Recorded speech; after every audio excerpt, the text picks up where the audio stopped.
Hey chat, happy Wednesday. Actually, if I put my webcam on, oh, that is the, I don't want this one. Friends and neighbors, and have confidence that the team will keep you safe. Which one do I want? I want... Now you start to see, yes? The people never happy. It's never enough. I cannot believe you, Ellen. Are you saying that advance Did it work? Hey, it worked. I didn't break anything. We'll see how this looks with the webcam on it first. If I cover up too much of the stuff, I'll probably turn it off. We'll see. But, I think the last thing that we saw was Jeremy Donaldson killing himself, so...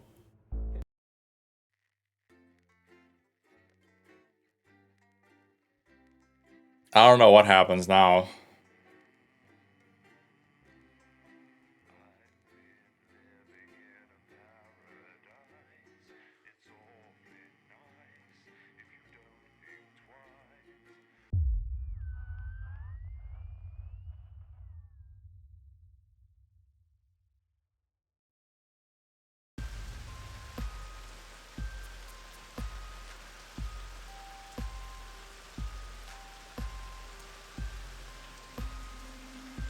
Oh, that's right. Operators for advanced detonated nuclear explosives.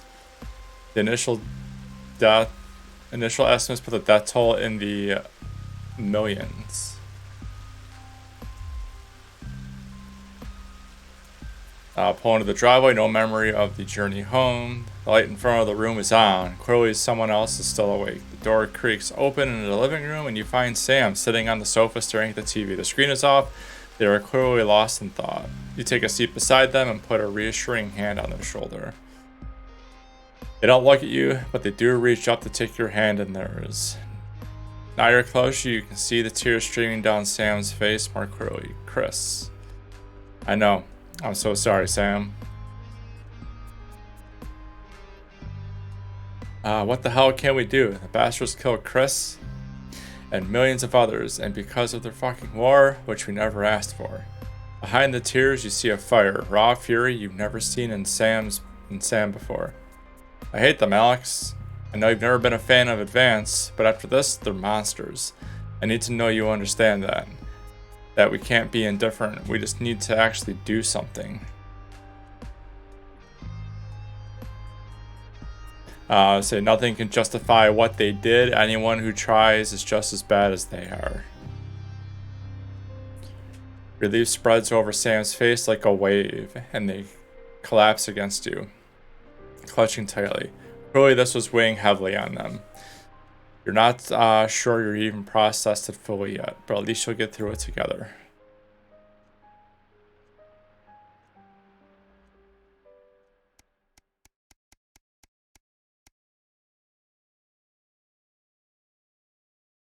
Yeah, the final version came out. I played the first 2 episodes of it, and then they released part 3 yesterday. But the release broke my previous save, so I had to wait for a patch to come out.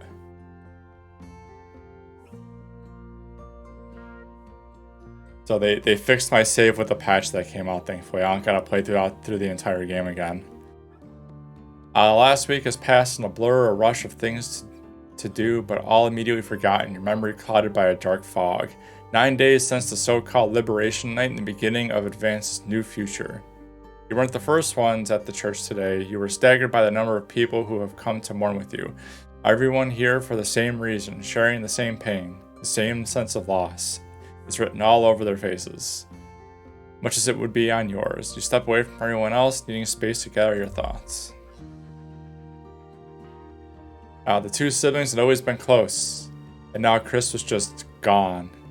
You can only imagine what Sam was going through now. They said little since that evening, cruelly still in shock. And some small piece of you can't help but wonder, are you partly to blame? Not that you can change any of that now. All you can do is be there for Sam, and when you walk over and squeeze their hand, they squeeze tightly back. There hadn't even been a coffin to bury.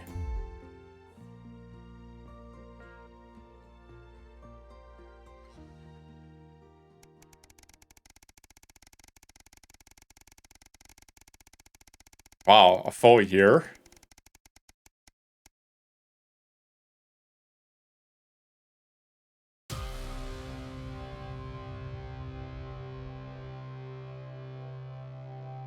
I like how my current wealth is not quite breaking even. I'm still poor. It's a seemingly ordinary morning, but as you get into work, you find a small crowd gathered in the break room. When you go in to grab your first cup of tea of the day, you can't help but overhear some excited chatter. You didn't hear? Yeah, another one's gone missing. What's that bring the total up to now? Oh, I should think over 100 at this point. They won't all have been reported or noticed yet. Sorry, what's going on? An excited young woman turns to you and begins to explain. Another professor went missing from Queensville University with all the other disappearances over the last year. Scientists, doctors, researchers. She pauses before lowering her voice to a whisper. It's clearly disrupt targeting the people speaking out against them. I even heard advance are struggling to prevent further.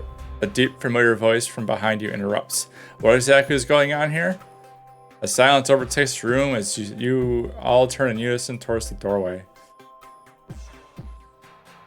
Bosun clears his voice before continuing. I told you before. Hey, Chakan. I hope you're doing well. Thank you for stopping by. I don't want to hear about these so-called disappearances. Come on now, people. Advance have been very clear that there's nothing to worry about. Which means they're not our problem, and unless they start classifying cappuccinos as intellectual, I don't think anyone here has anything to worry about.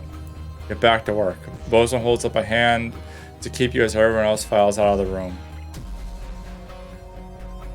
Look, I know you have a habit of doing what you want, but things are different now. Advance runs the show, and they've made their feelings clear, so I'm doing the same.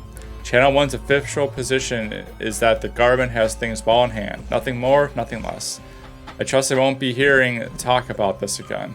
It gives you a curt nod before leaving. It seems that, for better or for worse, public ownership is now in full swing. We're gonna start causing chaos. All the chaos.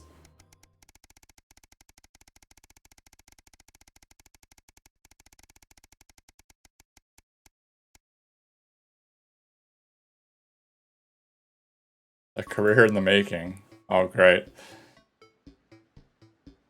You jump your fingers on the steering wheel impatiently as you wait for Charlie again. It's great he's enjoying the cohesion cadets and is so enthusiastic. But this you really need to stay behind every week to help. It's your Saturday evening too, after all. Finally you see him exit the hall, a grin on his face.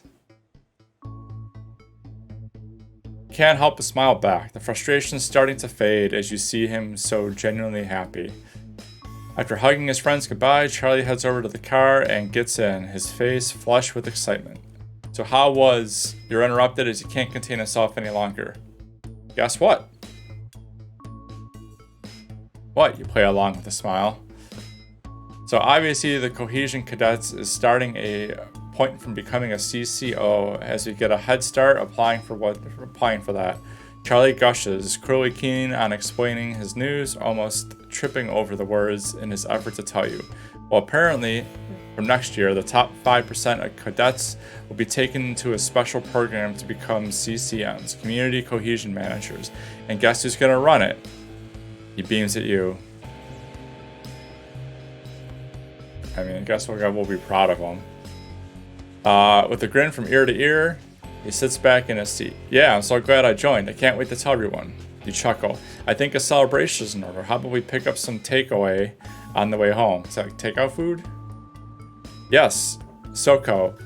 And the rest of the car ride is spent with Charlie listing every takeaway he can think of. It's great to see him doing so well.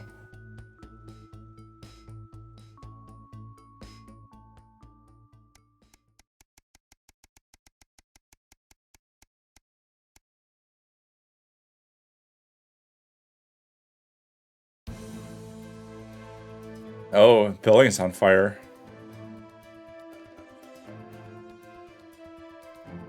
You're surprised to find Sam in bed next to you when you wake up. They must have gotten very late last night from the drinks with the folks from school. You decide to let them sleep in and enjoy a lazy Sunday morning. With the house quiet, you decide to bring some breakfast into the living room to watch some TV while you eat. This is breaking news. Reports are coming in from across the country that large swaths of farmland went up in flames last night as part of what authorities are calling a heinous and well-planned act of terrorism by the group known as Disrupt. You drop your spoon back into the porridge and you turn up the volume. There's no porridge in here, the bowl's empty. I want the cinnamon bread though. In addition to food stores, which government sources have said will put a strain on universal menu centers countrywide, a number of CCO and civic buildings were targeted in last night's attack. According to Prime Minister Julia Salisbury, specific prisons and re-education and betterment facilities were raided, and a small section of problematic and potentially dangerous individuals were forcibly extracted from lawful custody. You hold your breath waiting to hear if anyone got hurt. Unfortunately, it appears that CCOs were ill prepared for an event like this, and Disrupt seemed much more effective and well organized in comparison. While most of the targeted locations were thankfully empty of people, given the lateness of the hour, the betterment centers were fully staffed when they came under attack. 17 CCOs and 4 administrative staff lost their lives as a result of the brutal actions of Disrupt last night, with countless more injured, many seriously and rushed to the hospital. A few Disrupt members were captured during the conflict, but the vast majority seem to have evaded capture so far. More on this as it develops. You go to turn off the TV. I agree, this is a lot of reading.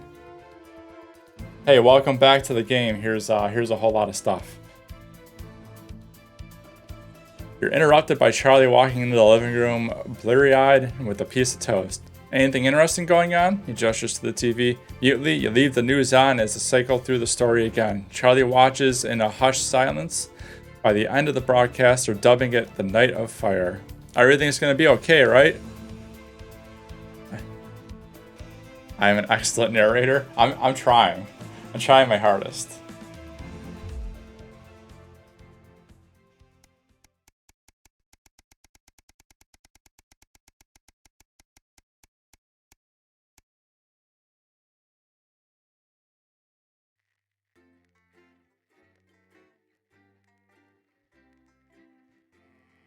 Oh man, I think we get to play.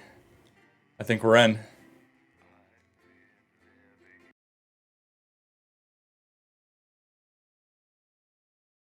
Possibly.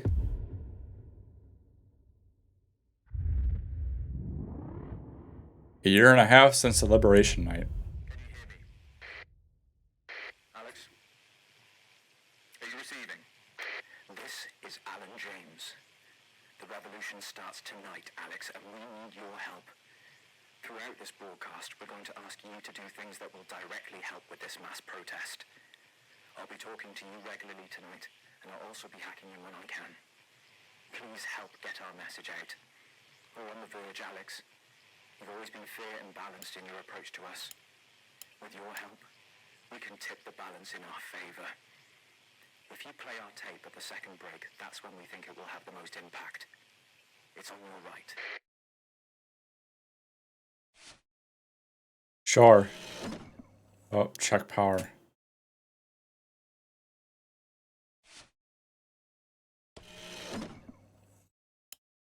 But she never missed her birthday. Your grandmother's on the run, Colin. Yeah. Armed robbery, resisting arrest, double homicide of the same bloke. Closing sale, everything must go from Crazy Neil. I hope he's alright though. No, he's got this far, and your brother was fine. We're going in 10 seconds, everybody. Wonder what they're doing. Annoying him, probably. Not probably, definitely. Going in 5, 4, 3. Now we'll see if I remember how to play any of this. I'm just gonna fail all over the Good evening. place. This is the National Nightly News broadcasting across the territories. My name is Megan Wolf. Our top stories tonight. Future legend. It's been 40 days since Disrupt conducted multiple attacks across the territories. During the coordinated action, subsequently dubbed the Night of Fire, emergency services were kept busy at the agricultural centres, while a series of covert attacks were carried out freeing political prisoners, including former newsman Jeremy Donaldson.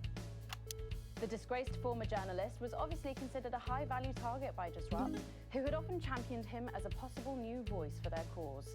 We encourage you to turn yourself into the CCOs, Jeremy, if you can, wherever you are right now. Oh. Food, glorious food. With the last of the menu centres opening in territories 5, 8 and 14 today, Advance confirmed that the programme is now in full operation, providing free food for every citizen of the new future. What started as rationing during the 20-week war has blossomed into a social contract that is the envy of the unawakened world. Promising a healthy, nutritious diet designed to keep all citizens at peak performance, the menu centres used locally sourced produce for that farm-to-plate experience without the need for spreading manure in your tighty-whities. If I were a rich man, problems in territories 11, 17 and 22 today as striking bosses attempted to undermine their new economies. With seemingly no awareness of irony, the former CEOs and MDs have come together to form the Wealth Creators Union, with demands including a return to 150% bonuses, private jets, and mandatory grovelling zones. Advance have been quick to respond, saying if they would rather quit their cushy jobs to become nurses or teachers, These stock photos are something else. their own workforce. Thus far, no one has taken up the challenge. Some fun now. Signs of ever more resistance to Advance's radical policies today, as popular resistance movement Disrupt extended their reach further across the territories. The organisation's emblem appeared in every major city across the territories last night in a What do I do with this panda? stunt, which has seen them dominate the headlines. You know what? You disrespect the panda, you could put on TV. Rapid pace. Not everyone seems to be as energetic about it as spokesperson Alan James would have us believe. Especially not this resident of Gothenburg Zoo in Territory 6, who seems remarkably unenthused about global politics. 3 of our regular stories reach their natural conclusions tonight. CEO RIP. Sad news today as the remains of missing Sophia Rimington were found this morning at the company's Grizzleford facility. These are both the same. More reclusive following the total and utter failure of her pet project. Having flung herself into one of the toxic preparation vats, she was only identifiable by her ears. A spokesman for Rimington's Fist Wow, said, that's brutal. Sophia will remain in our hearts and in the approximately 45,000 flards that rolled off the production line in the last few days. A tragic ending for Sophia Rimington after a turbulent 2.5 years since she took over the company. A tribe called best. Good news from Dante's Taint, as it seems the community of scientists, now permanently trapped underground, have adapted well to their forever home. Analysts say that a completely new subterranean society has developed in the caves, with a rock-based economy, annual moss-eating competition, and a new language, or possibly disease, called taint tongue. It seems like English is thriving. What on earth? But they've started eating the weak. Thinking outside the box, the fate of Johnny Hamsleeves was finally revealed today as his publicist released this new image of the sportsman. The accompanying statement said that thanks to the experimental work of the good doctor and his team, Johnny did not die of his rare and fatal illness. Instead, he will live a full and happy life as soon as we've worked out where to find a new body and how to pop him in there. All that, plus we'll be taking a trip to Dangley Parks for the notice board, as well as getting a sneak peek at the hottest ticket in town. That's all coming up on tonight's National Nightly News.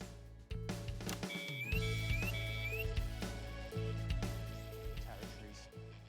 Today is the day we take back.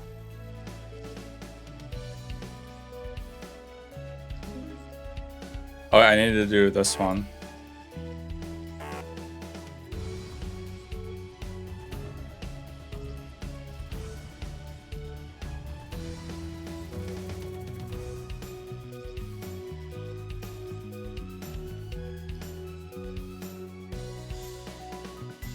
He's snoring again. But first, 500 days.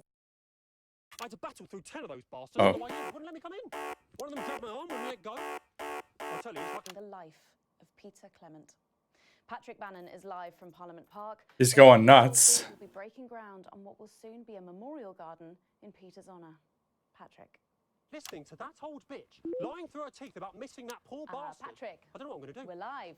Because I'm not being funny. Things were better with Peter, weren't they? Patrick. They were, and I don't mind saying it. They were, because he held her back. But now there's no stopping her. Hello, Patrick. We're Of live. course, can't say that, can I, Francis? No, not with public ownership. Can't say anything these days. There. She's lost it, mate. She's completely off the rocker. I heard from an aide that Hello, Megan. You join me here live from the what? Oh.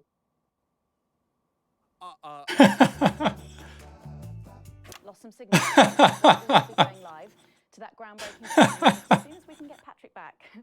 Meanwhile, let me just say, I think the Memorial Gardens are I like the little kitty. I've had a sneak peek at the designs, and Alana Marsh has done a fabulous job. Oh, okay, all right. It seems like we have got the signal back. We can now go live to Patrick Bannon in Parliament Park. Patrick. Thank you, Megan. I'm Patrick Bannon, and we are indeed live here. Apologies for the technical difficulties there, but any moment now, Julia Salisbury will step out on stage behind me. Alex, Bozeman here. The boys in editing have just informed me that the eulogy footage isn't fully cut together yet.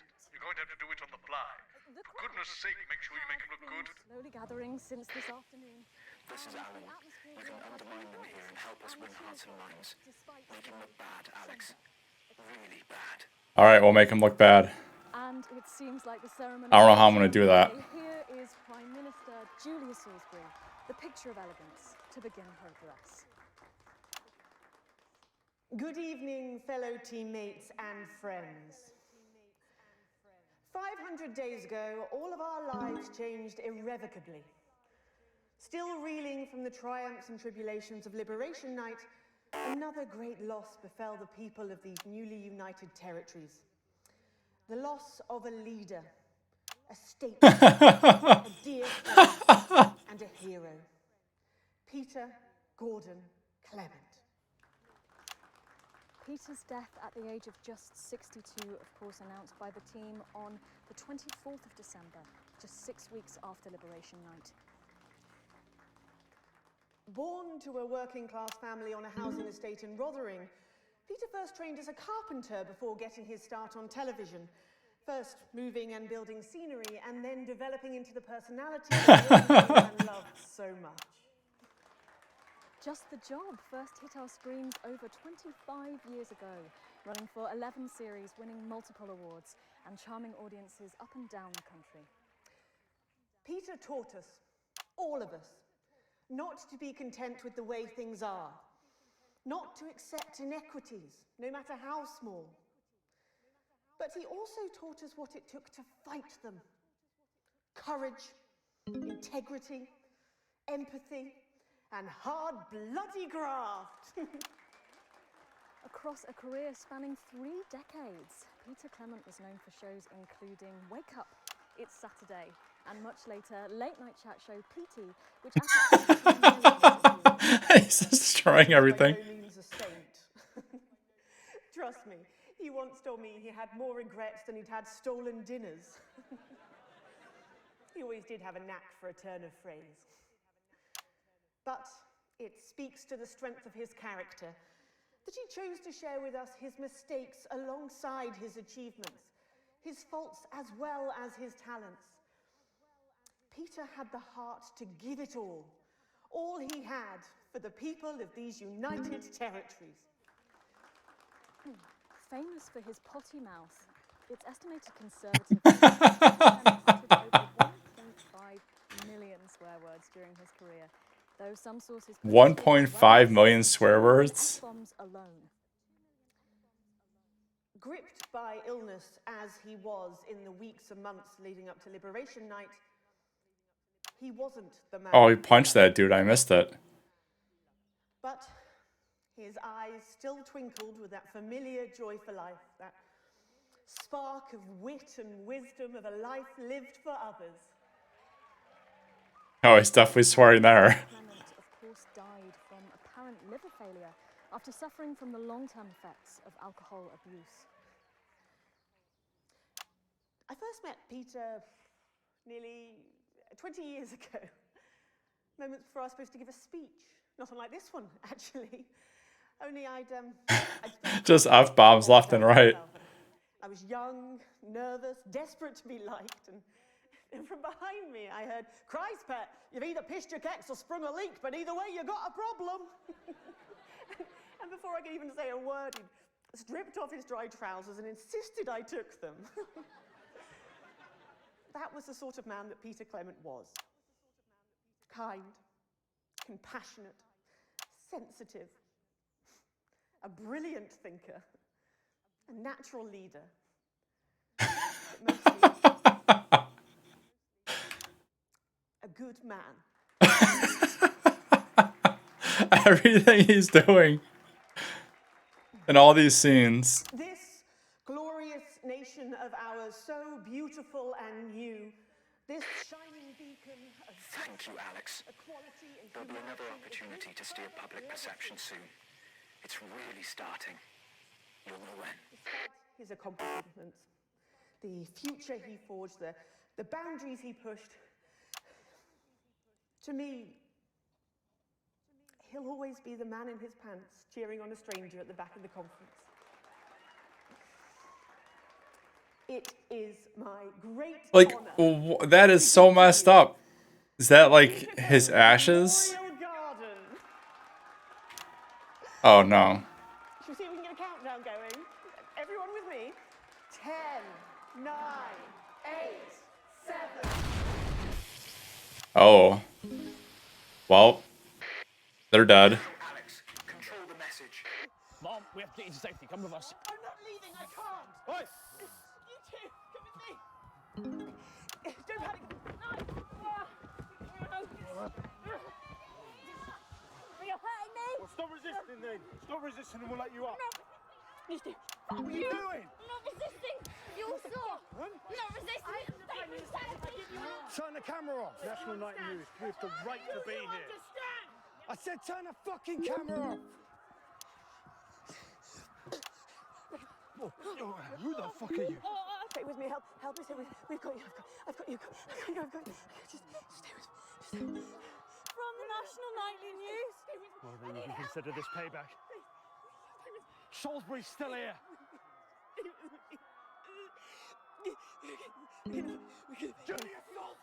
Centipedes are requested. Target approaching Songbird. Target armed. Target armed. Haven't you done enough? Look around you. This is what your precious freedom looks like, isn't it? Whoa. God, no. Just started shooting people. Windows, draw them out. They can't stop us all. Resist. Lower your weapons. Mom? Lower your weapons. Got super serious. What are you doing? Come on. Will you turn that off, please, sir? I said, please turn that off. Shocking scenes from the capital there, exclusively on the National Nightly News. You've just seen them execute unarmed civilians. People like you and me. So why are you watching this? Why are you not in the streets with us tonight? What will it take for you to get up and be a part of this? March on team headquarters. Storm the building. Demand elections. Demand answers. Be what you're born to be. The once and future free. That means by now. Don't go away. We'll be back after this. God, does anyone know if everyone's safe? Are the crew okay? Oh. The bomb was a good distance from me. I was late. Alex, from all of us, you're doing great. I've got a special going out of business, closed, for business deal. I was eating out the other day. I say eating out. I was down an alley in a dumpster, but that doesn't matter. I found forks. They've already been used once. I've licked them clean. You can get knives. Buy a fork, get a knife. Get a knife, buy a fork. Forks, knives. We don't have spoons. No spoons. With another steal of a deal. We got sticks. We got sticks that do tricks. We got an evil child. This is my young niece, Felicia. Small, nimble, agile. She can get through a dog flap, cat flap, rabbit flap, rat trap, mouse trap. All you gotta do is feed her once a day. She'll eat anything. Scrap, food off your plate, food out the bin, dog food. This is a steal of a deal to have a family member stealing for you. My crazy deal. We got sticks. Buy our sticks. Buy our motherfucking sticks. Empty toilet rolls. Some are crushed, some are squashed, some are ripped up, some aren't even cardboard. Some of them are just grit in a bag. We'll beat you in the Alex, sticks if you come during this next section, a cameraman working in the newsroom who's one of us is going to get a coded location out. We don't know yet which camera he's on, but if we find out, I'll let you know. Just keep your eyes out for the fist and try and keep it on the ear for at least 5 seconds. Our operatives will do the rest. Come on down. It's Crazy Neil with a begging appeal. Presenting no bill for Neil. And have a crazy time. 10 seconds, Crazy everybody. Neil's going out of business. Deal of a deal. Okay, we are going in 5, 4, 3. Welcome back to the National Nightly News with me, Megan Wolfe. Very shortly, we'll be heading on over to the final episode of what has quickly become a hugely successful feature, the notice board. But before we do, let's chat with Philippa Radin. Tell me, why do you think the public love the notice board so much? It's real. There, I said it. It connects with people. You know, people look at us and they say, those are real people struggling with real problems. That's a really interesting point. Yeah, I mean, I was saying to my PA's secretary as I got out the limo, I was saying, it's good for people to see normal, authentic people like them on TV. People like you. Yeah, precisely. Right. Unfortunately, then I was interrupted by some dreadful wretch who wanted an autograph, but a swift kicking from security soon put him back in line. Yes, well, I think it's really good that our screens are filled with such relatable stories. So, the notice board is coming to an end after a sensational time at the top. What do you think has made this show so successful? It's a combination of so many things. My hard work, my talent, my look. Wow, we really have a lot to thank you for. Hey. You're welcome. What's this? We just heard our man's on camera 4. I have a real sense of responsibility now. You know, Get back to the interview, Alex.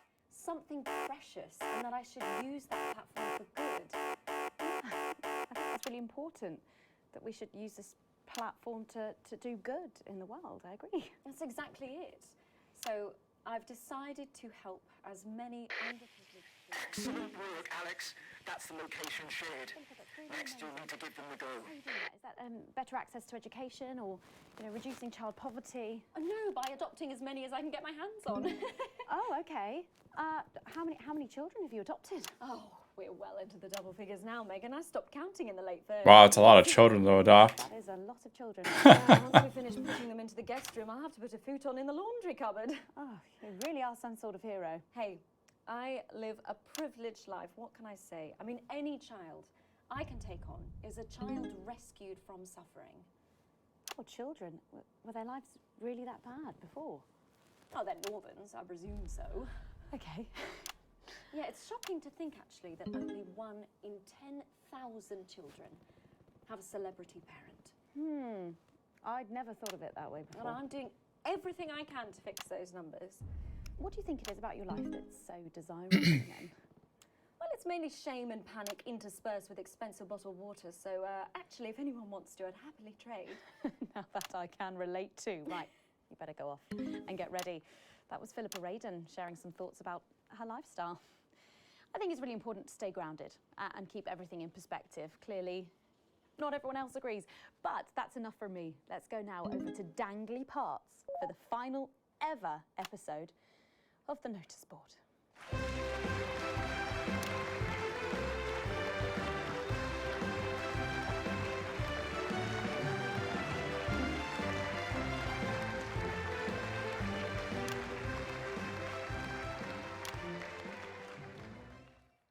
What a day! First the tea morning, and now to post this notice. I don't know how I managed to cope with it all. Oh wait, perhaps I do.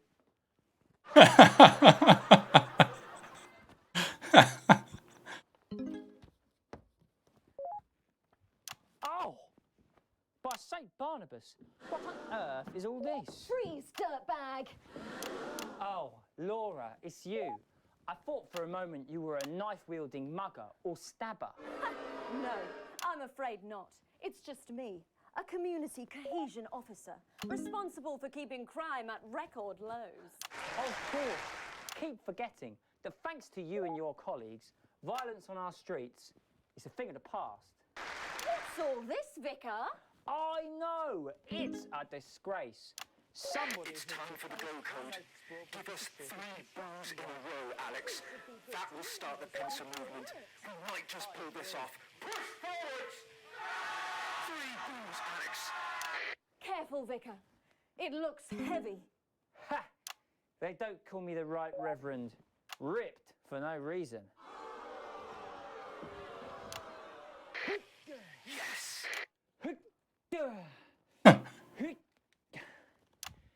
It's no good. It looks like all those crucifit classes were a waste of time. Perhaps you, a young CCO, would be able to move it. 2 for 2. Fantastic.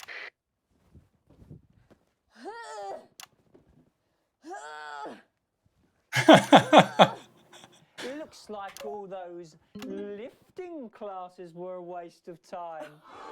It's too heavy, even for me, a strong and capable woman. You did it, Alex. Surely We're good to go. strong enough to lift this. Did someone call for the best firefighter in town? Hi! Just see you hold it. Done, Captain Evans. You're so much stronger than us. Especially me, the weak old man. It's the least I could do for my community.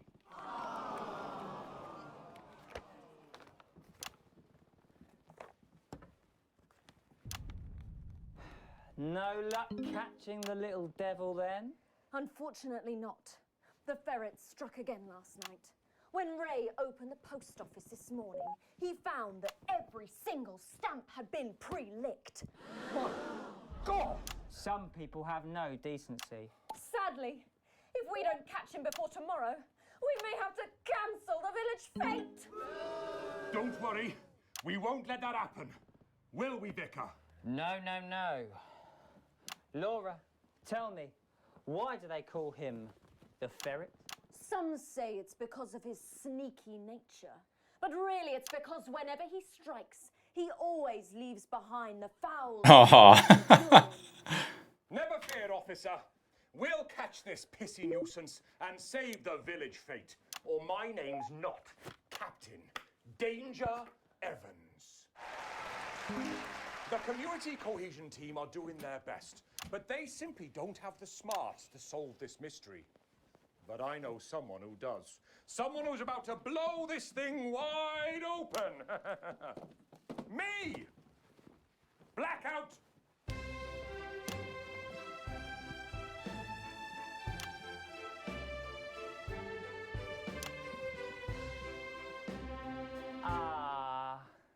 It's the morning of the village fete, thanks to theatrical convention. Sure, if everything goes to plan. Oh, look! There's Mrs. Craven setting up her cake stall. And look, there's the motorcycle display team setting up for a show that will be far too expensive for live television. I'm going to set up the coconut shy. What are you doing, Vicar? First, I'm running the tombola. Then, I'll be selling forgiveness for money. Aren't you judging the jams? I couldn't possibly. Well, that sounded like Mrs. Craven. Looks like someone sucked all the jam out of her donuts. What? Damn, Ferret has struck again. Whatever are we to do? Although I'm very competent, I have no idea how to solve this case. I guess we'll just have to cancel the fate. Oh. It's right there. Ferret. Me? Have you been drinking from the fire extinguishers again? Not you. The Vicar. I don't know what you're talking about. Admit it. You wanted the village fete cancelled so you could have the day off, didn't you? I already have to work Sundays. I shouldn't have to work 2 days a week. But how did you know? Well, my first clue was the smell. Yes, I do smell of urine. Next, I noticed that the vicar's tongue was particularly dry, almost as if he'd been... He licked thousands of stamps. Thousands of stamps. Or perhaps eating Mrs. Craven's baking. Which brings me on to my third clue. The vicar said that he had no more room for jam. almost as if he'd had his Precisely. But you managed to figure it all out from that? Well, I also found this at the scene. That proves nothing. No! Get him out of Oh, it's got a flask inside. You did it, Captain. You could say you ferreted him out. Hey, come on. Let's go and have a party in my massive garden. I am doing well. Thanks to you, we're all doing well.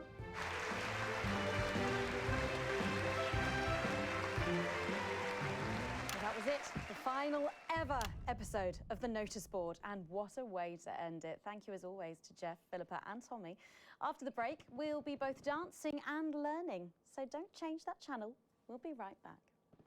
That's the ads. Well done, everybody. Wow!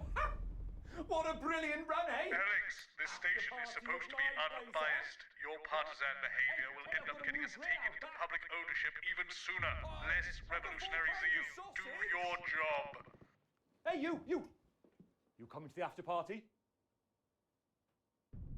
And I'm here tonight to say I'm sorry, and to beg for your forgiveness. One last push, Alex. My parents are not We're closing in. One of the guests in the last section is working with us. You'll be asked to censor on our behalf. If we do it right, the final orders will be given. We'll get 3 chances. Get at least 2 of them right, and we're going to win this thing. I have no idea what's gonna happen if we've sided with them the entire time. About the damage they would do. I am nervous about my decisions at this point. I acted selfishly. I was glad to see the rich punished. I didn't see how backwards Advance were. I didn't understand that rather than tearing down the wealth creators, we should have been helping everyone else to take a seat at their table. Under Advance, the country is poorer. It is poorer in ambition. It is poorer in aspiration. We are infantilized by Advance's naive policies. Policies born from Hey, Mum, I'm really not supposed to. absurd, safe. redistributive I'm fantasies. Johnny just said to ask if you need a touch-up. I have whored myself she? out to the media to defend the indefensible. That's my shade, is it? Yeah. I have this betrayed is my my shade. parents. I see that now. Mum, Dad. Oh, what'd she do to her? Sorry. Wow, she is a jerk too. Our only hope. Sorry about that, Sarah. The Nothing you only can tell me. hope At all, like at all. They've said now no one's died, lies that's all I can say. with 10 disrupt. seconds. What's wrong with you? She is in tears. Ugh. Going in 5, 4, 3. Welcome back to the National Nightly News. Later in this segment, we're hoping to be able to go back to Patrick Bannon at the scene of tonight's shocking Disrupt attack. But first, I'm delighted to be joined by the cast of the smash hit musical everyone is talking about. I'll be speaking with the cast in a moment, but first, let's take a look at them in action. Please give a warm National Nightly welcome to the Novaries.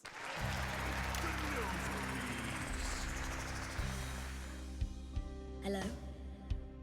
Doctor? Yes, I see. Thank you for letting me know. I have a decent life. I'm a happy, loving wife. And my job is well paid and fulfilling.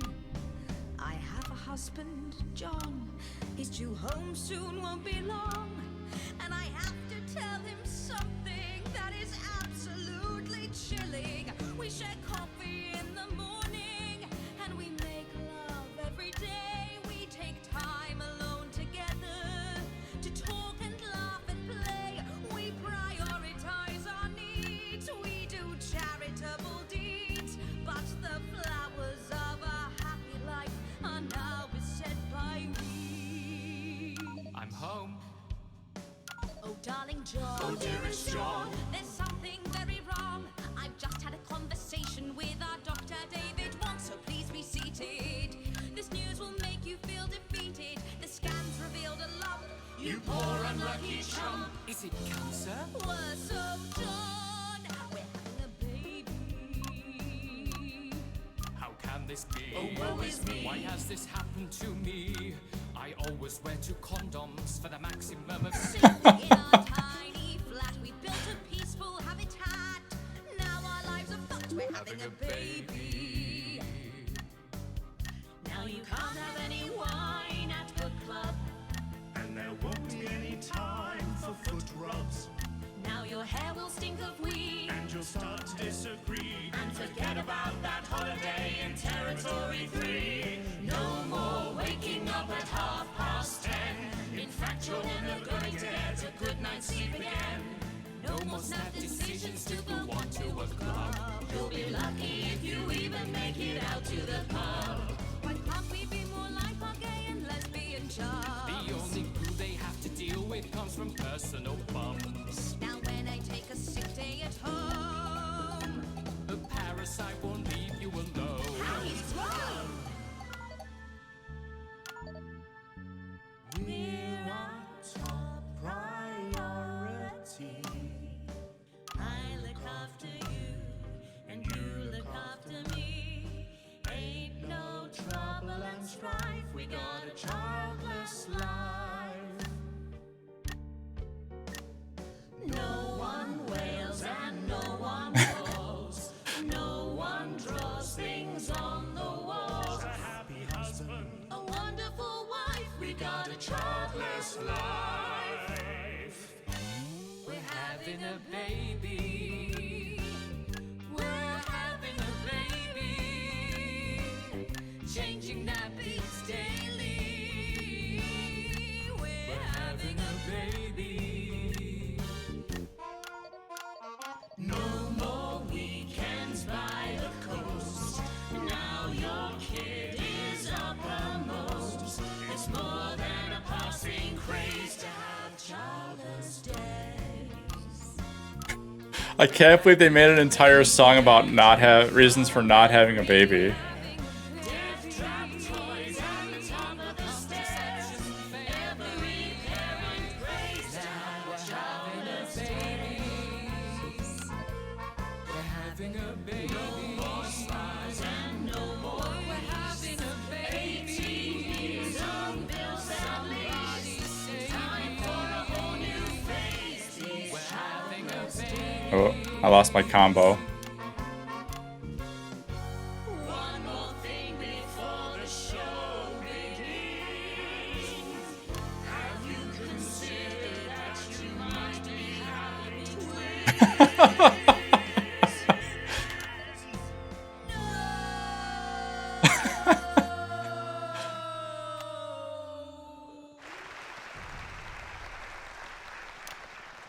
Amazing. The Nurseries there, treating us to their opening number from Elegy for a Childless Life. Which You're is mesmerized. the hottest ticket in the Capital Theatre District. And we'll be touring the territory. This game is something else. Come on, you got come on down. Let's go. Don't be shy. Hello. Oh, hi, Megan. Hi. It's an honour to be here. Oh, really? Are you fans of the show? Yes. Used to be.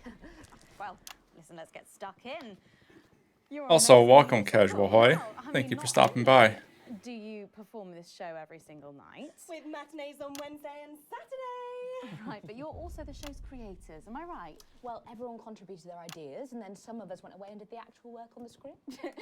But no, it's very much a team effort. Oh, that's fantastic. How rude of me. I've not introduced any of you. I'll be the one being replaced next. Let's go down the line, shall we? Hi, I'm Jack. Hi, Jack. Pleasure to be here.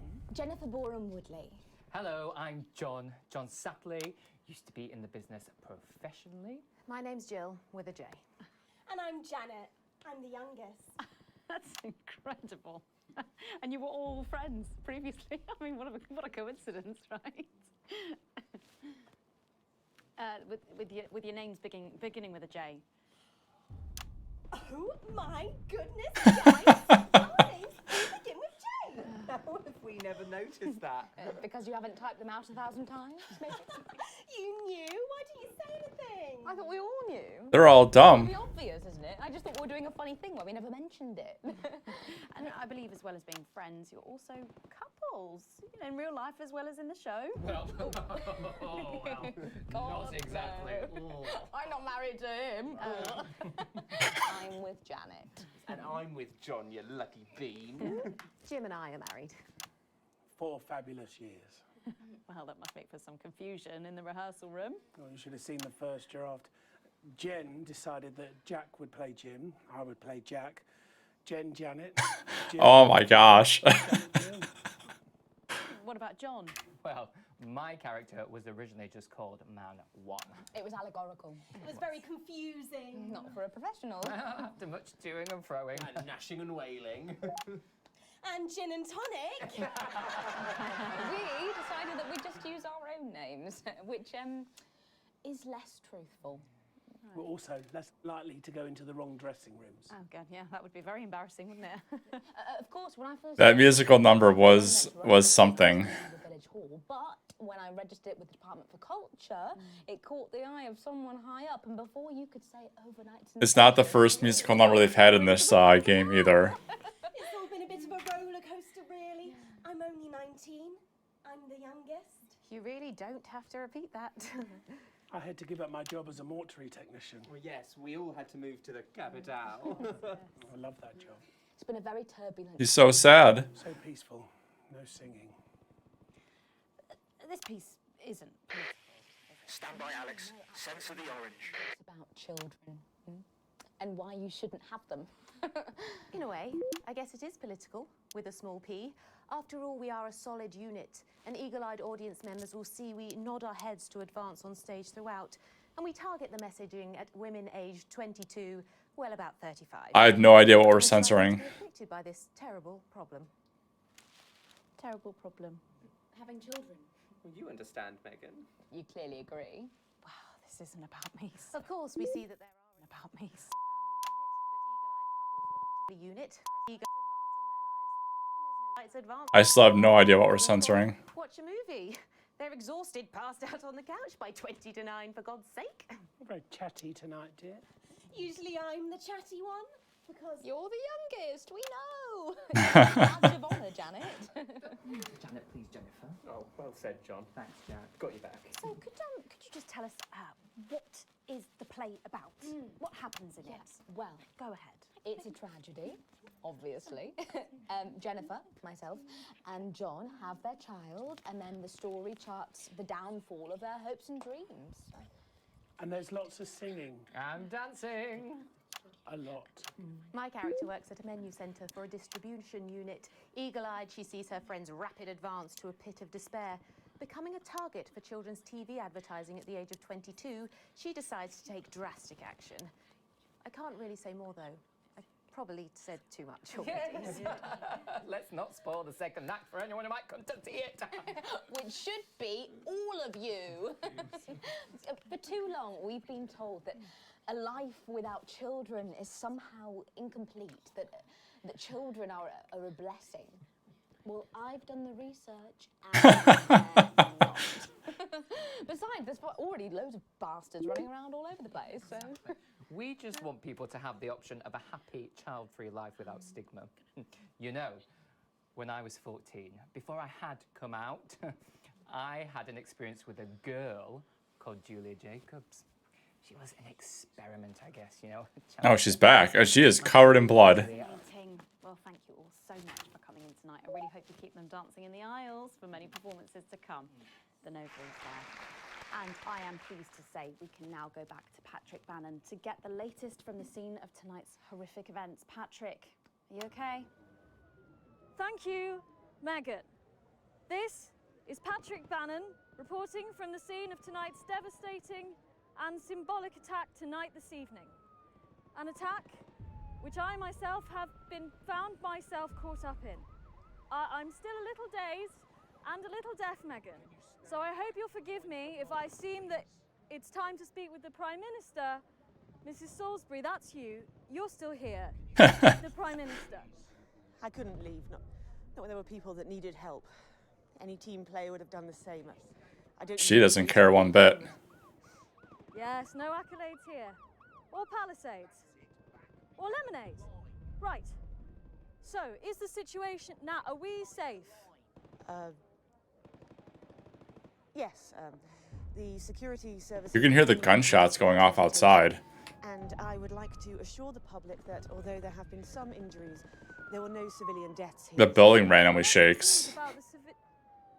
Sorry, did you say no death? No deaths. No civilian deaths. We watched multiple people get shot. Detailed by law enforcement, who were, as always, so cohesive. If I may, The building's exploded. Of course, the camera. There's the speak there on the camera there. Stay at home tonight. Do not become another casualty of war. Disrupt have had their moment, but as the dear departed Peter Clements once famously said, it ends today. Thank you, Prime Minister, for those strong words of strength. Back to the studio. Megan, now in the studio with Megan Wolf now. Patrick Bannon there, bravely reporting from the front line of tonight's horrifying bombing. Maybe you need to get checked out, Patrick. Well, that brings us to the end of tonight's National Night News. But before we go, Victory is in sight, my friends. You have mobilized. You have come together.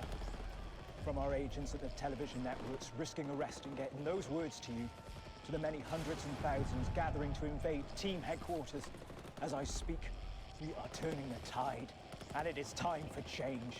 Tonight we topple their regime, and we also silence their mouthpiece, Channel 1. Time to wake up. out from the shadows, and they are not the overwhelming force they would have you believe. The military have been actioned, and well, it's pretty scary out there tonight. So stay at home and stay at home, because the team has assured this program that the turbulence More explosions. and we can once again focus our minds on building a new future with equality, fairness, and resources for all. My name is Megan Wolf. Damn it, Alex. Tonight is the beginning of the fall of advance. Vice Jet, 11 o'clock. Like, holy cow. Mission to detonate. Permission granted, old friend. We are going to detonate. Look out your window, Alex. See what you helped make happen. She's coming down.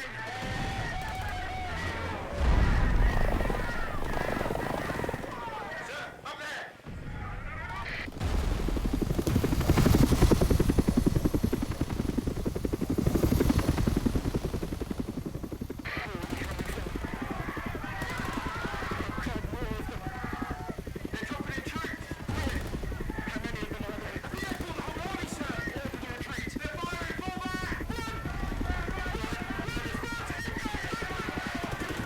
There's a lot of people.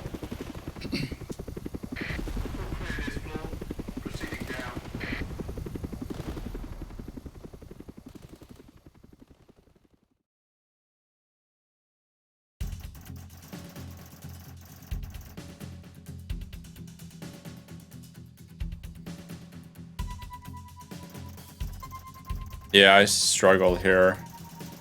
Rest of it was fine though. Exceedingly poor edit.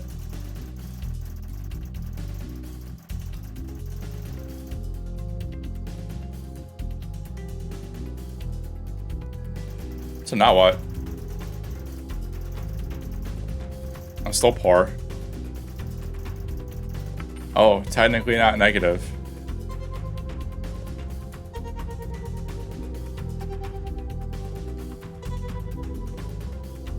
Channel 1 has their heart broken.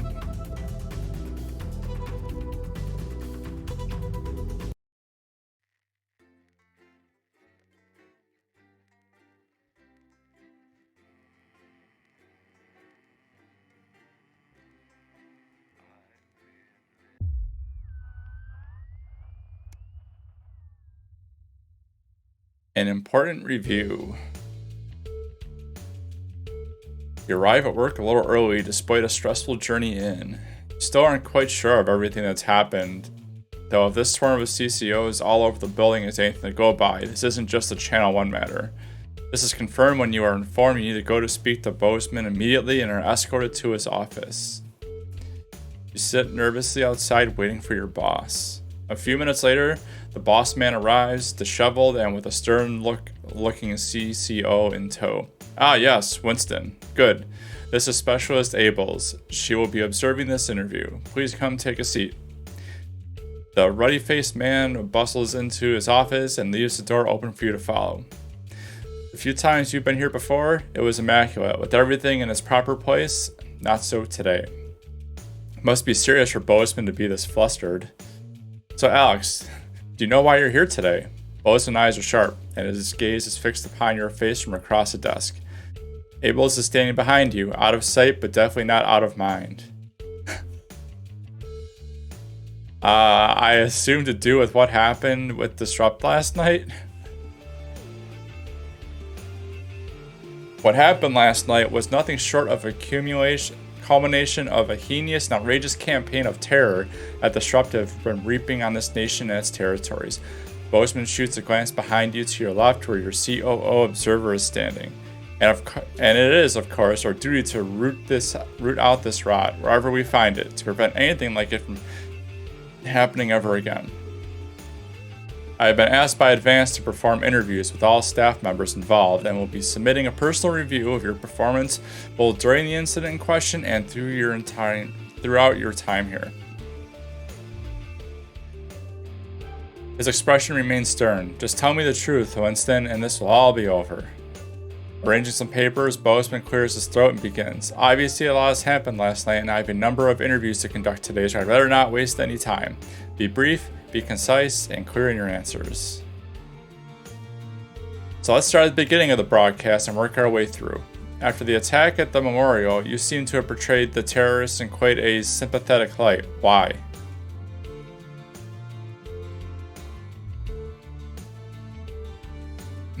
I see. So you're not saying it couldn't be helped and you had to show the aftermath as you did. I'll be sure to make note of that. Funny how unauthorized footage always seems to find its way into our broadcasts. Bozeman scrambles some notes down, the noise of his pen scratching into the notepad punctuated only by the constant tick-tock of his ornate clock. Hopefully this will all be over soon.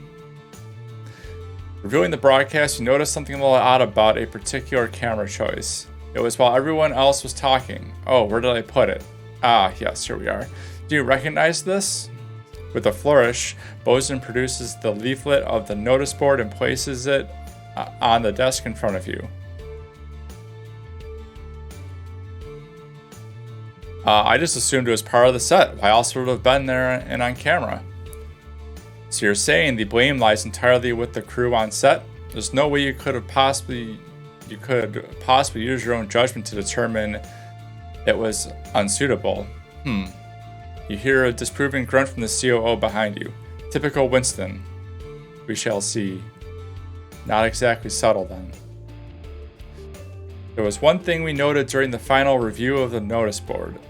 Bozeman picks up some notes on the other side of his desk. You seem to play an odd choice of sound effects relatively early on. Now, the script was expecting laughs, but for all three, you choose to play boos. Why did you do that? I felt they were the most appropriate choices. Art is subjective, after all. Yes, while choice is given to those who show they can employ a sufficient degree of good judgment. It may be we need to review this policy, or at least who qualifies for it. You can see Bozeman is frowning as he adds to his notes. It might have been nice to have him on your side. How many other people would be interviewing today? Towards the end of the show, there appears to be some issues with the sensor equipment. At this point, Bozeman pauses for a moment, putting a lid on his pen and placing it carefully on the desk perpendicular to his notebook. How do you explain the fact you censor perfectly acceptable language during the final segment? Do we tell him one or two? There seems to be an issue with the machine. Frank probably forgot to do his check again, or do I say I just do what the display tells me? I don't decide what's supposed to be censored. I think we just do number 2. It would be a very strange coincidence that one of our key pieces of equipment were to develop malfunction at the exact time Disrupt chose to attack. A disappointing but not unsurprising lapse by an incompetent employee seems much more likely, but I suppose you won't know until maintenance have had a chance to check it out properly. Silence takes over as Bosun writes some notes. At this point, Bozeman took out a pair of glasses and placed them somewhat deliberately on the end of his nose. Then the portly man leaned forward to examine his notes in detail. Now obviously, we expect a bit of odd interference here and there, unavoidable. However, he paused, turning his page at an astonishing pace. Interference is not the same as terrorist propaganda. Would you care to explain how quite so much of their messaging found its way into our airwaves?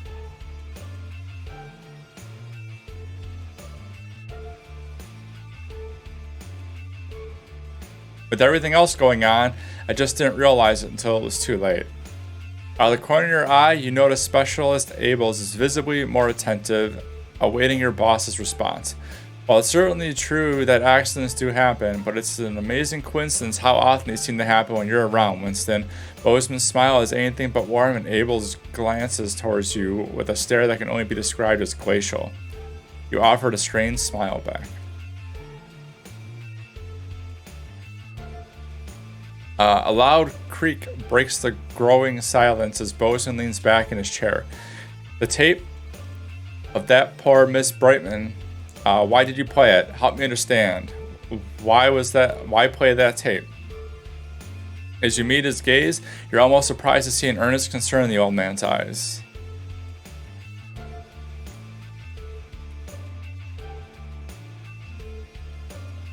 It seemed like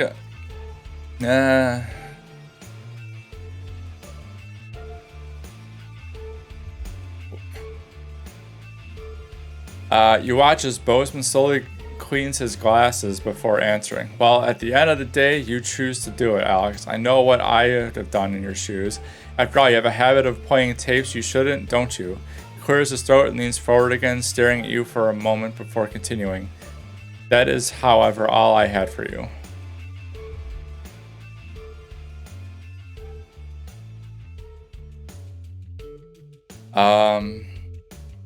I think that's all the information we need for now, Winston.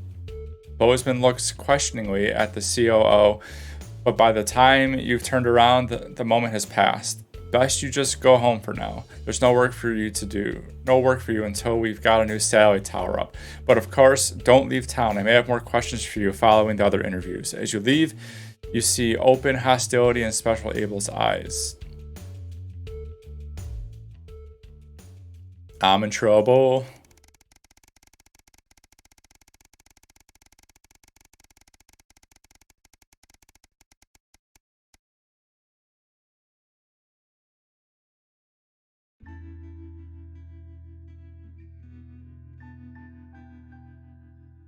It's your anniversary. A week away could have been just what the doctor ordered for you and Sam.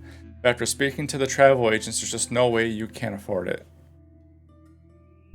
Aww, because I'm currently not negative.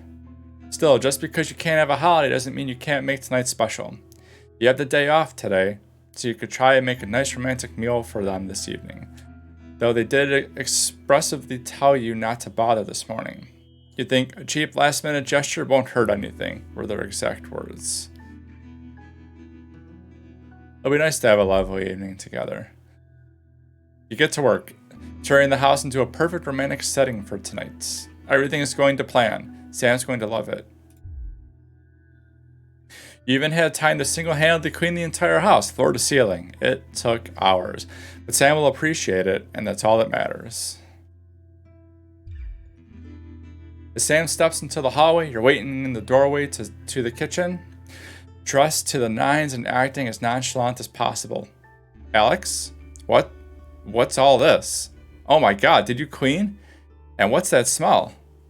They give you a quick kiss as they step past you into the kitchen, where the banquet is laid out, candle lit, with Susie and Charlie standing quietly grinning. Oh my god, Alex. Happy anniversary, Sam. Happy anniversary, comes the chorus from your two cheerleaders as Sam turns to you, smiling with tears in their eyes. Alex, that's perfect. Sam rushes over and kisses you softly, only breaking off when you get a less than subtle cough from Charlie. So, I got officially accepted into the Community Cohesion Management Program, Charlie blurts out. And how do you feel about being grandparents? Susie continues. What did you just say? Kidding, I'm kidding, though it might be sooner than you think, Susie laughs, as Sam grabs the door frame for support. Come on, you promised me takeaway and a movie at yours. Charlie nudges his sister. Sure, of course. We'll see you tomorrow. Have a great evening. And with that, the two of you are left alone. You pull out Sam's chair for them. Why, thank you, says Sam, taking a seat and grinning at you. Sounds like the kids are keeping busy.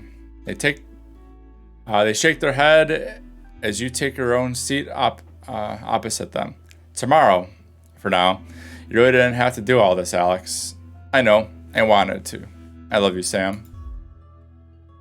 I love you too. They breathe, admiring the panoply of food you've prepared for them. Now, where on earth do I begin? They laugh as you pour the first glass of champagne of the evening. You're very lucky to have such a wonderful family.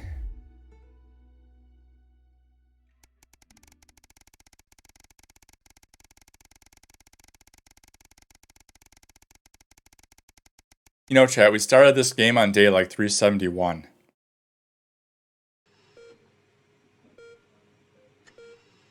Uh-oh. Sam's call had been urgent but brief. Susie was in the hospital and had asked both of you to come. He left work immediately. Bosun had grudgingly accepted that a family emergency was cause enough to leave on short notice, though you're sure he muttered something about you making up the hours. When you ask at the front desk, they direct you to Susie's room. You run up the 2 flights of stairs and along the corridor until you find the right room. Another one, that's what, 5? 2 nurses outside cut themselves off as they pushed past into the room. Sam is at your daughter's bedside, speaking with the doctor. Susie is in a medical gown. Both faces are streaked with tears. What's wrong? What happened? The doctor looks sympathetically towards you as you move to put your arms around the pair of them. Susie should be fine after some time to rest. However, I'm afraid we're unable to save the baby. Sam hugs Susie as your daughter breaks down in tears. Oh, God. I know this is hard to hear right now, but it looks like it could be difficult, if not impossible, for you to conceive. Again, I'm terribly sorry, and if you have any questions at all, I'll be just outside. The 3 of you are left alone in the room, hugging tight as if that could somehow fix this. Your poor little girl. You wish there was something you could do. Anything. But there isn't. Hey, Spartan. Doing well tonight, thanks. How are you doing?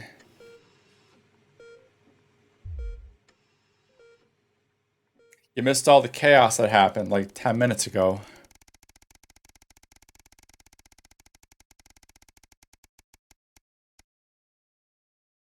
Just got off work.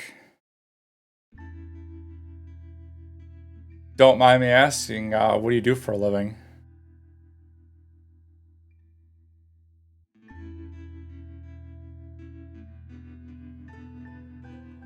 Everything's ready. You and Sam have been trying to watch Bullet Man for years, but you missed it in the cinema and it never seemed to be. I'm struggling with this sentence. Controlling camera with some automation. Oh, that sounds cool. But you missed it in the cinemas and it was never seemed to be in stock when one of you went to pick up the VHS. Now you're just waiting for them to get home so you can start. You hear the front door open as you put a bowl of popcorn on the coffee table.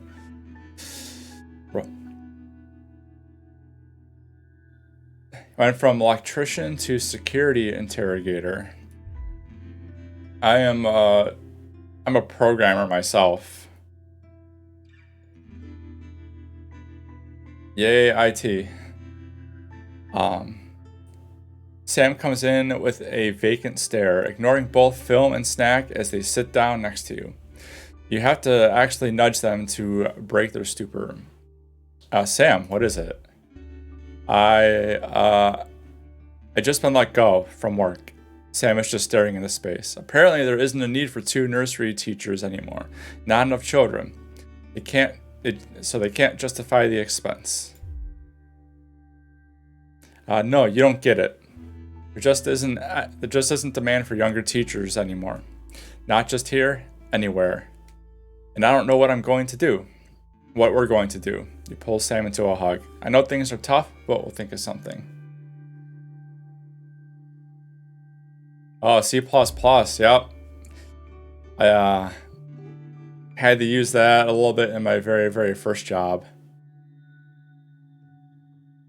It's nice though, so even if you don't use C++ wherever you are, it's the basis for like everything else. So you figure that out. Everything else is just a couple syntax changes and you're fine. And it's relatively simple.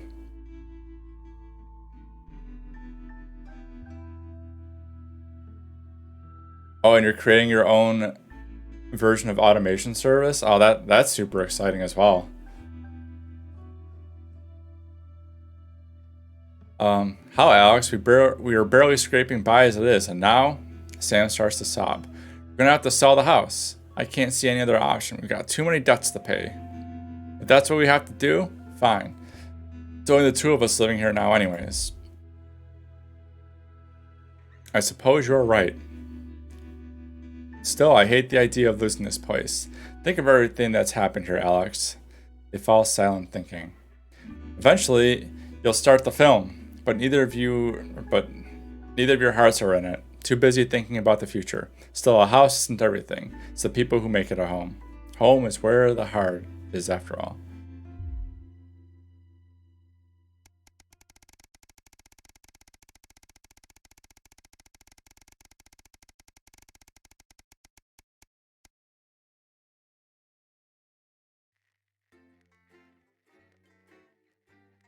Yep, that is completely true, Spartan.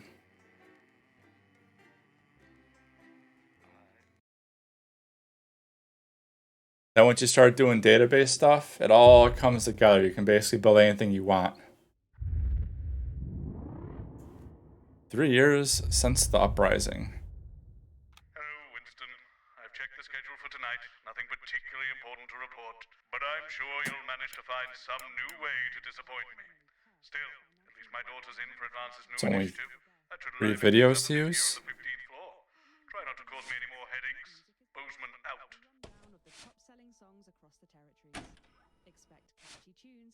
Winning great prizes, helping the team, and celebrating new future. At 10 p.m., it's time for Julia's Diary, where the ever-popular Prime Minister reads extracts from her diary in front of a warm fire. Then at 10:30, it's the latest episode of our drama series, Betterment. So a lot of my stuff I do I do a whole lot of SQL. And this is Jenny, she's the floor manager. All my stuff is basically database related. I do some C#. Too much, don't talk to Colin. But a lot super database heavy. Right, come and sit next to Mum. We do like batch jobs. Just days. How did it all go so right? That's followed by the territory weather report, advanced briefing, and 10 seconds, everybody. now featuring up to 16 simultaneous That colours. explains so much. Okay, we are going in New 5, person. 4, 3.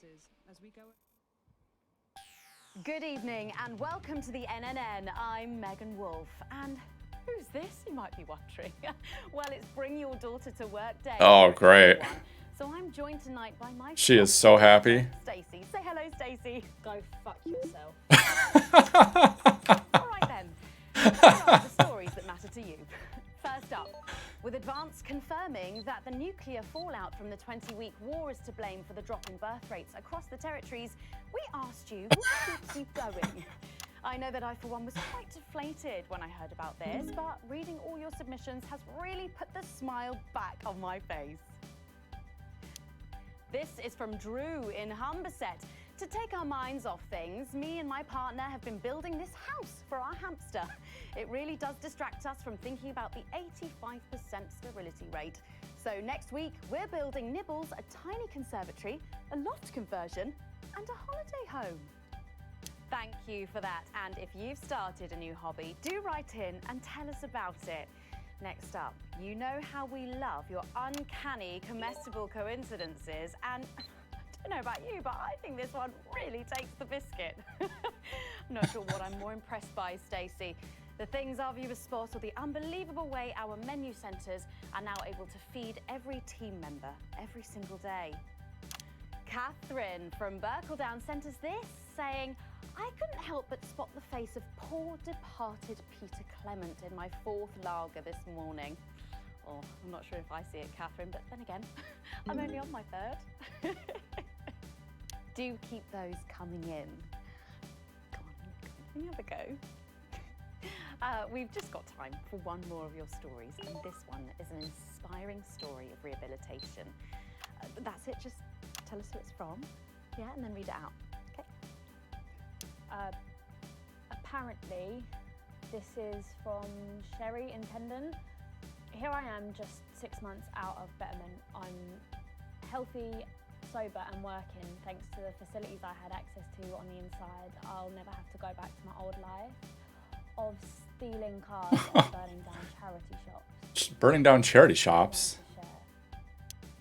We absolutely love hearing the way our neighbours and team members have been able to become better people. So do let us know your stories here. You can do this bit, Stacey. No, you're right, thanks. Come on, give it a try.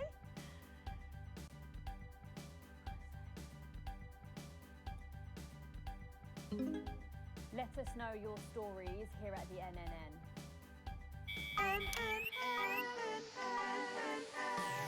Right, bit of a change of pace coming up here.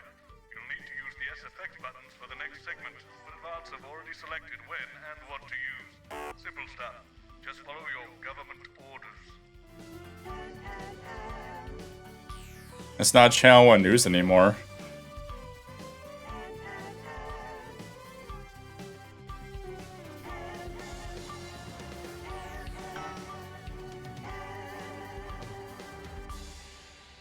First up tonight on the NNN, it's time to celebrate this week's team lottery winners live from the Shakespeare Theatre right here in the capital. We're going to hand over to Julia Salisbury. I suppose you don't think much of her either, eh, Stacey? She's got a lot more going for her than you wankers. She has some attitude. Let's go live to that right now. Good evening, everybody, and welcome to this week's Team Awards. Of all the many duties I have as team leader, this is by far the most pleasant. As I so often say to you, the uneven past is now, following the demise of Disrupt, firmly behind us. This is the new future. And I say to you, it's better now. I am delighted to be joined here tonight by one of the oldest people in Territory 1. He was born over 107 years ago. 107? Please give a warm team welcome to Alfie Touchbadger. This game is yeah, it's different. Much in your lifetime. What have been some of the highlights? Alfie? He has no idea what's going on. Is he all right?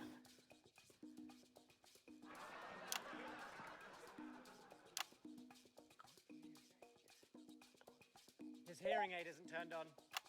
Oh, could you turn it on?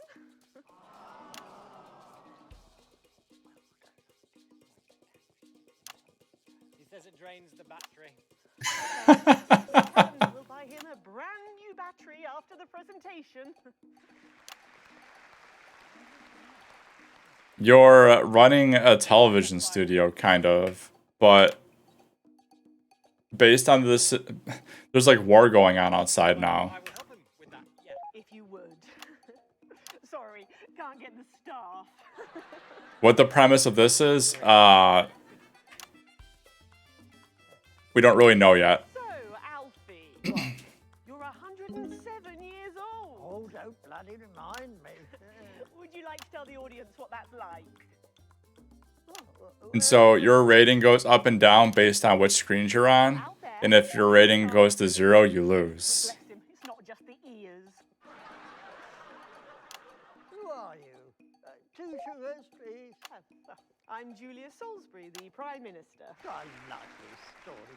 Who are you really? No, I really am the Prime Minister. Oh. And so then once this is done, you can actually go back and watch the broadcast that you created. I have not done that though.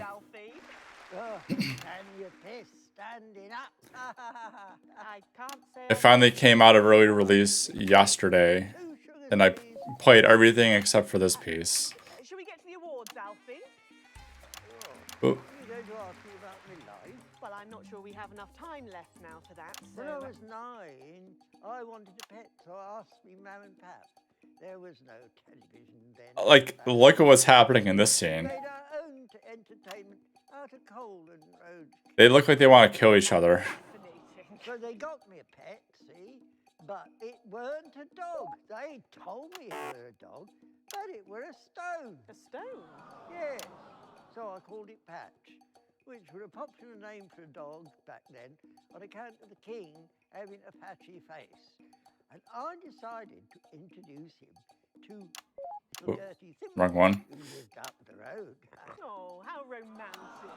She threw my dog in the river. Oh. That was the day I decided I'd never marry. And that's the secret to your long life? There was an entire song in the last scene about why you shouldn't have kids. Yeah, they had a singing song. There was a mix-up with numbers. They were dancing and everything. Yes, I'm just lucky. Are we going back to the home soon? Soon, Alfie. First, let's turn to the reason we're all here. The weekly Territory 1 Team Awards. First up tonight is a lady who really knows how to put in the extra hours. She works at a transition centre in Hamble-Bamblebury, and she has single-handedly allowed more families to unburden each other than any other nurse in Territory 1. In the uneven past, she'd have been locked up. Tonight, she is being honoured as a team player. Please welcome Yay, team player. Daphne Snister.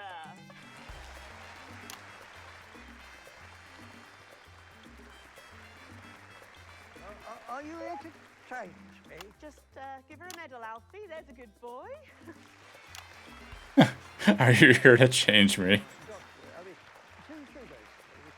And don't let it steep too long. I think you're supposed to give me one of those. Oh. Well, There he goes. Look.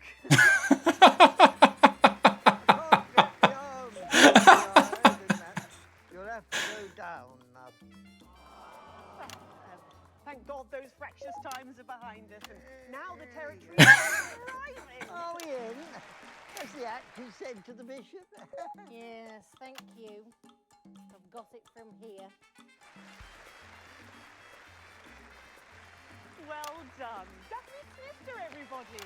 Now, open your envelope and find out what you've won. A new car. Don't hold back there.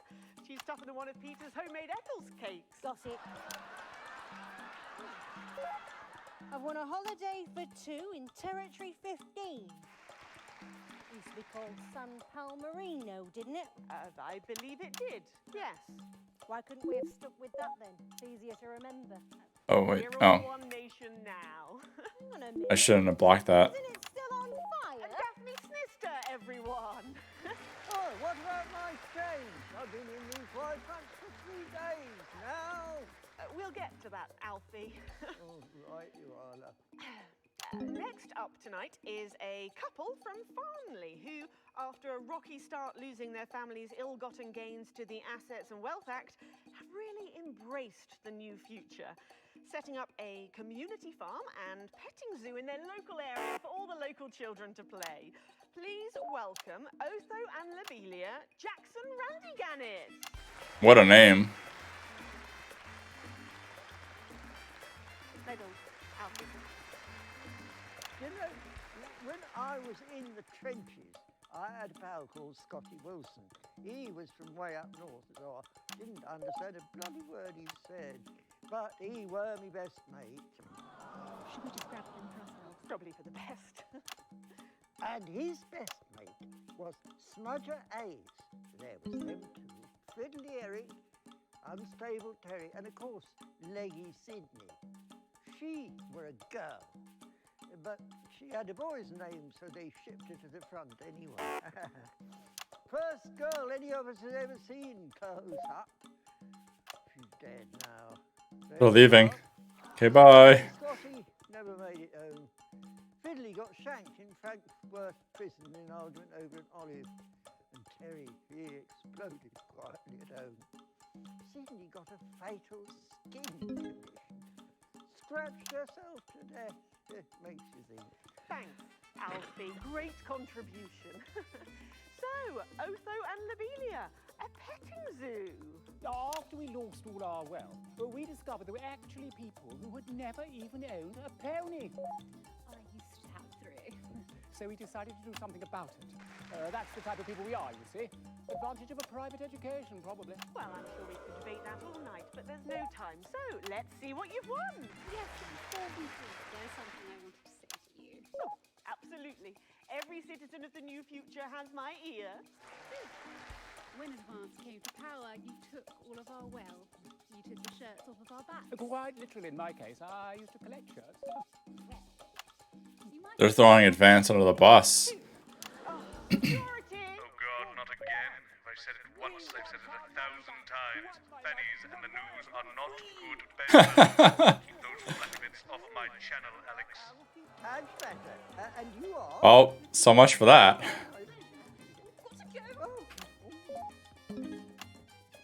It isn't right and it isn't fair. You tell him, girl. That's my wife, you know. Oh, no, you don't.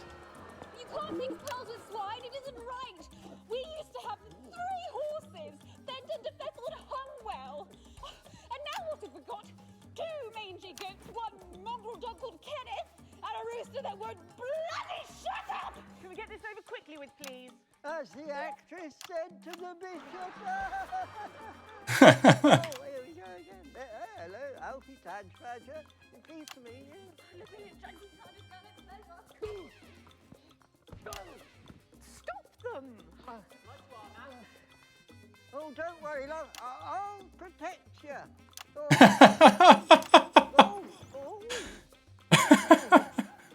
Old guy's trying to help. You know, this reminds me of when I was in my 20s and we go to the promenade at Shining on Sea and watch all the pretty girls on the beach. Everything was black and white then. Of course, we'd visit the penny art and try to win a block of lard to take home for the family.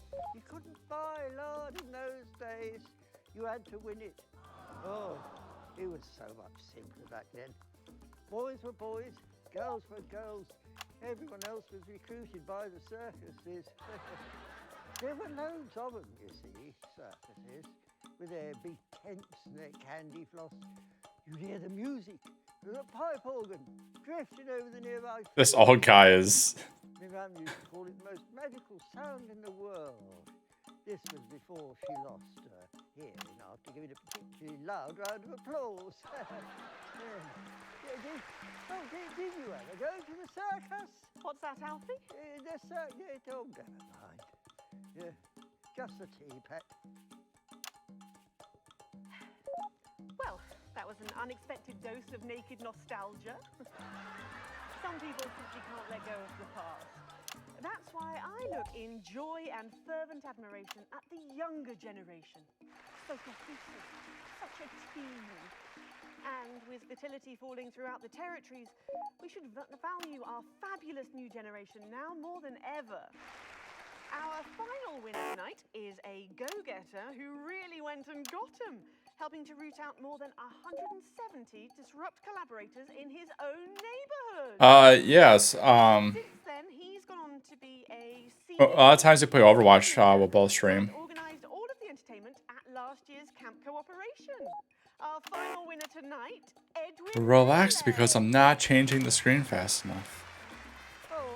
Oh, it's like a kid. It's an absolute pleasure to finally meet you. We're very similar, in my opinion. never been much of a role model. Nonsense. Prime Minister, you have saved this country. You have fought enemies, foreign and domestic, with an iron fist. As with my own tiny fists have I. Well, let's open the envelope and find out what you've won. Maybe it'll be a fist enlargement.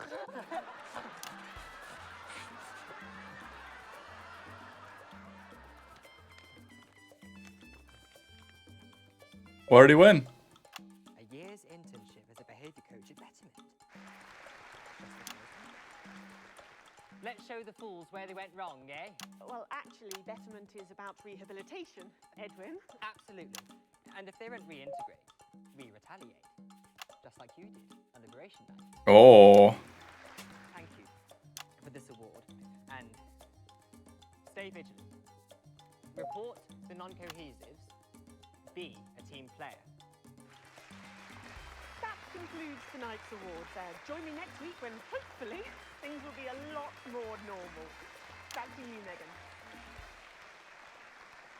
Prime Minister Salisbury there at a highly eventful team awards ceremony. Any thoughts on this week's winners, Stacey? The nurse was fucking scary, the pretees were saggy, and that little prick will never lose his virginity. Succinctly put there, if a little profane. After the break, we'll be going live to a star-studded premiere. You won't believe who's on the red carpet tonight. Don't go anywhere. We'll be back after this. And we're out. You know, somewhere else in this building. She plays 7 days. I do not. I know you had to take the day off work for Junior, but... Oh, I see. No luck still with Theodore. I'm so sorry, darling. Alex and Winston can go fuck themselves. I'll speak to you later. Oh, Alex, I completely forgot what I was going to say. Plus, you're lucky your Susie is a key worker and exempt for today. Oh boy. What are you hiding inside your heart? What are the secrets of your recent past? How well do you know your neighbor? How well do you know the people down the Hippity Bob. So much better. So much better. You gotta go to Betterment. So much better. So much better. Warrior Warble Tongue. I'll unburden you and you'll unburden me. We can take the pressure off our family. So look me in the eyes and say our last goodbyes. I'll unburden me. I'll unburden you and you'll unburden me. We can take Songs of the new future. In record shops across the territories. From Friday. Looks like the now that's what I call music. 3. Welcome back. Long Stacey's scene. Still here. Wishing she wasn't. Thanks, Stacey. And in this segment, we're delighted to have sent Robin and Patrick to the movies. Yes, tonight is the world premiere of The Automated, starring Lawrence Blunderclatch and the late, great Helena Canterbury Boatshoe. And all the stars are out tonight. We first covered this film almost 5 years ago, back when it was called The Medicated. Then, for mysterious reasons, the film was suddenly pulled the night before its release. Well, since then, executive producer George Focus has spent 5 long years polishing the film and turning it into a special edition and premiering tonight. With extensive state-of-the-art visual effects and a top-quality voice team, George says it's the movie he always wanted to make. Now, let's take a look at it. This should be good. I can't deconstruct it. I can't deconstruct it. Robots!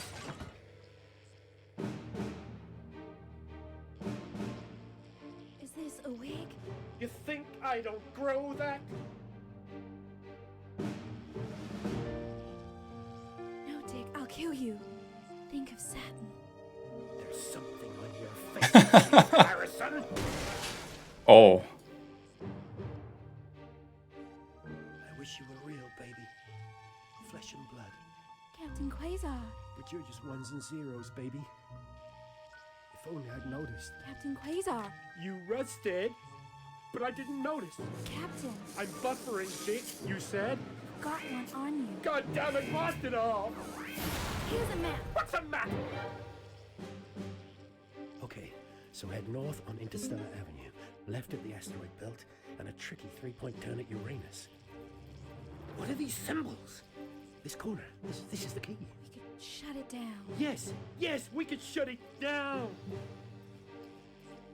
But we have to ask ourselves, who are we?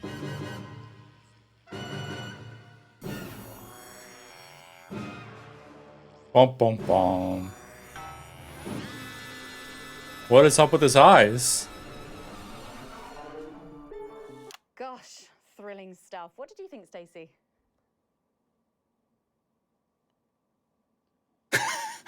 She doesn't care one bit. I guess. They certainly were. Let's go over to Robin Short now in Western Square, who I believe has got the star of the show. Robin. Right, you, shall we? Yes, we are live from Western Square with a man who needs no introduction, Florence Blunderclatch. How has your evening been so far? Magical, absolutely magical.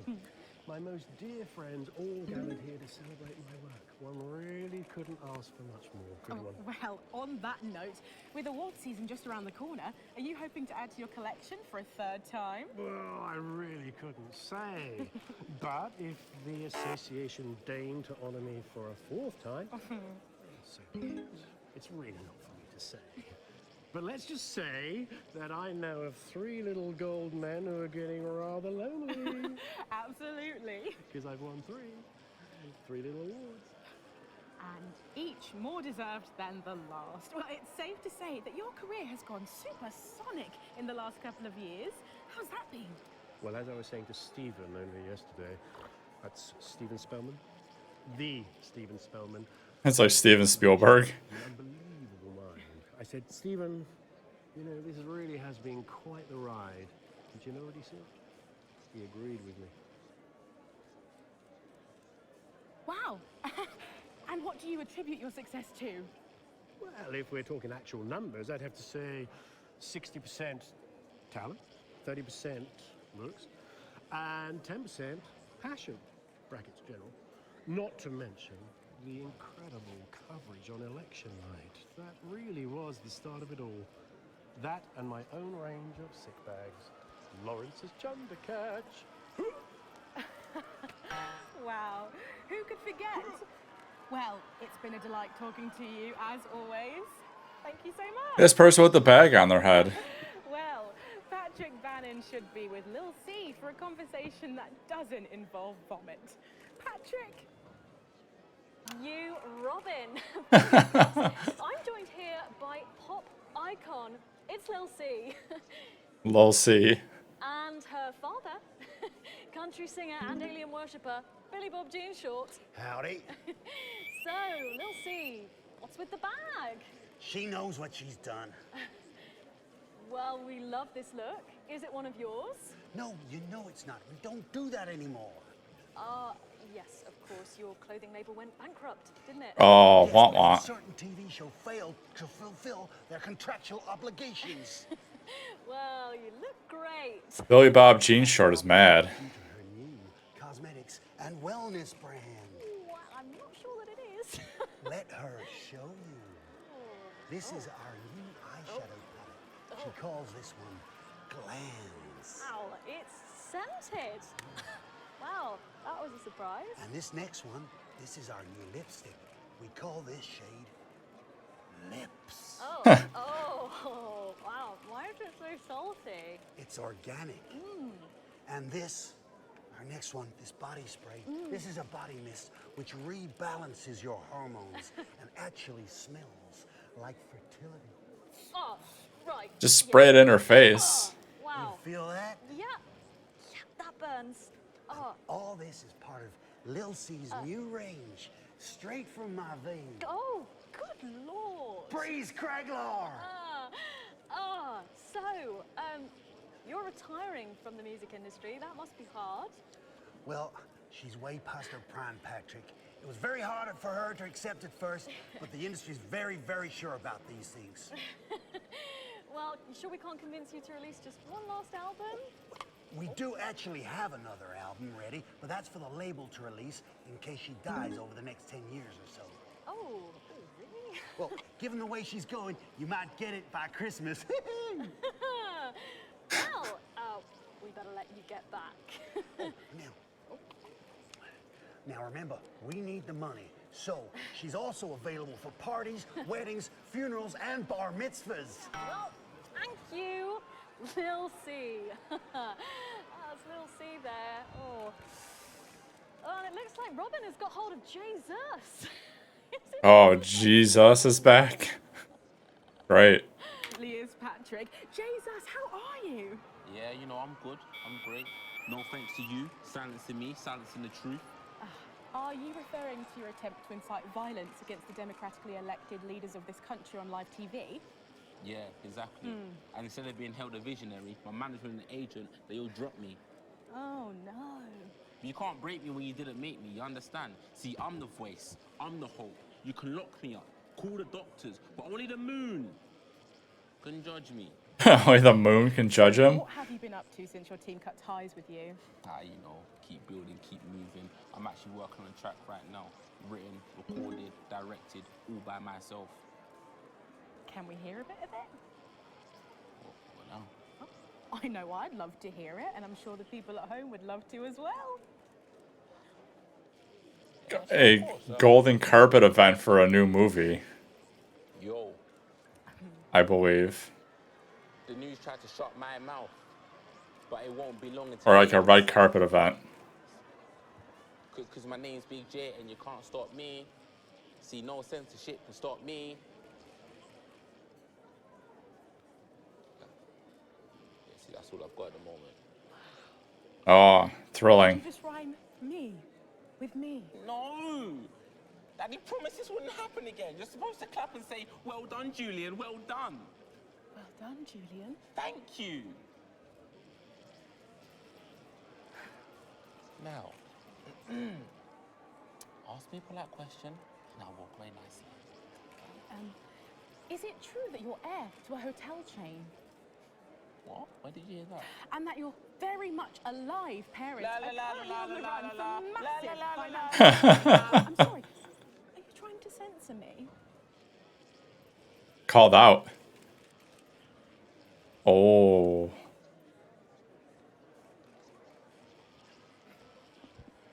Oh, Jesus there, who really does seem to be going from strength to something.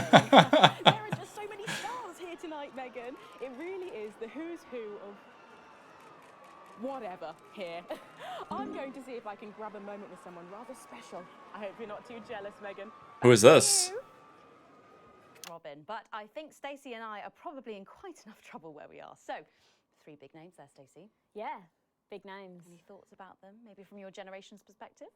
You won't like my opinions. Oh, go on, try me. Oh no.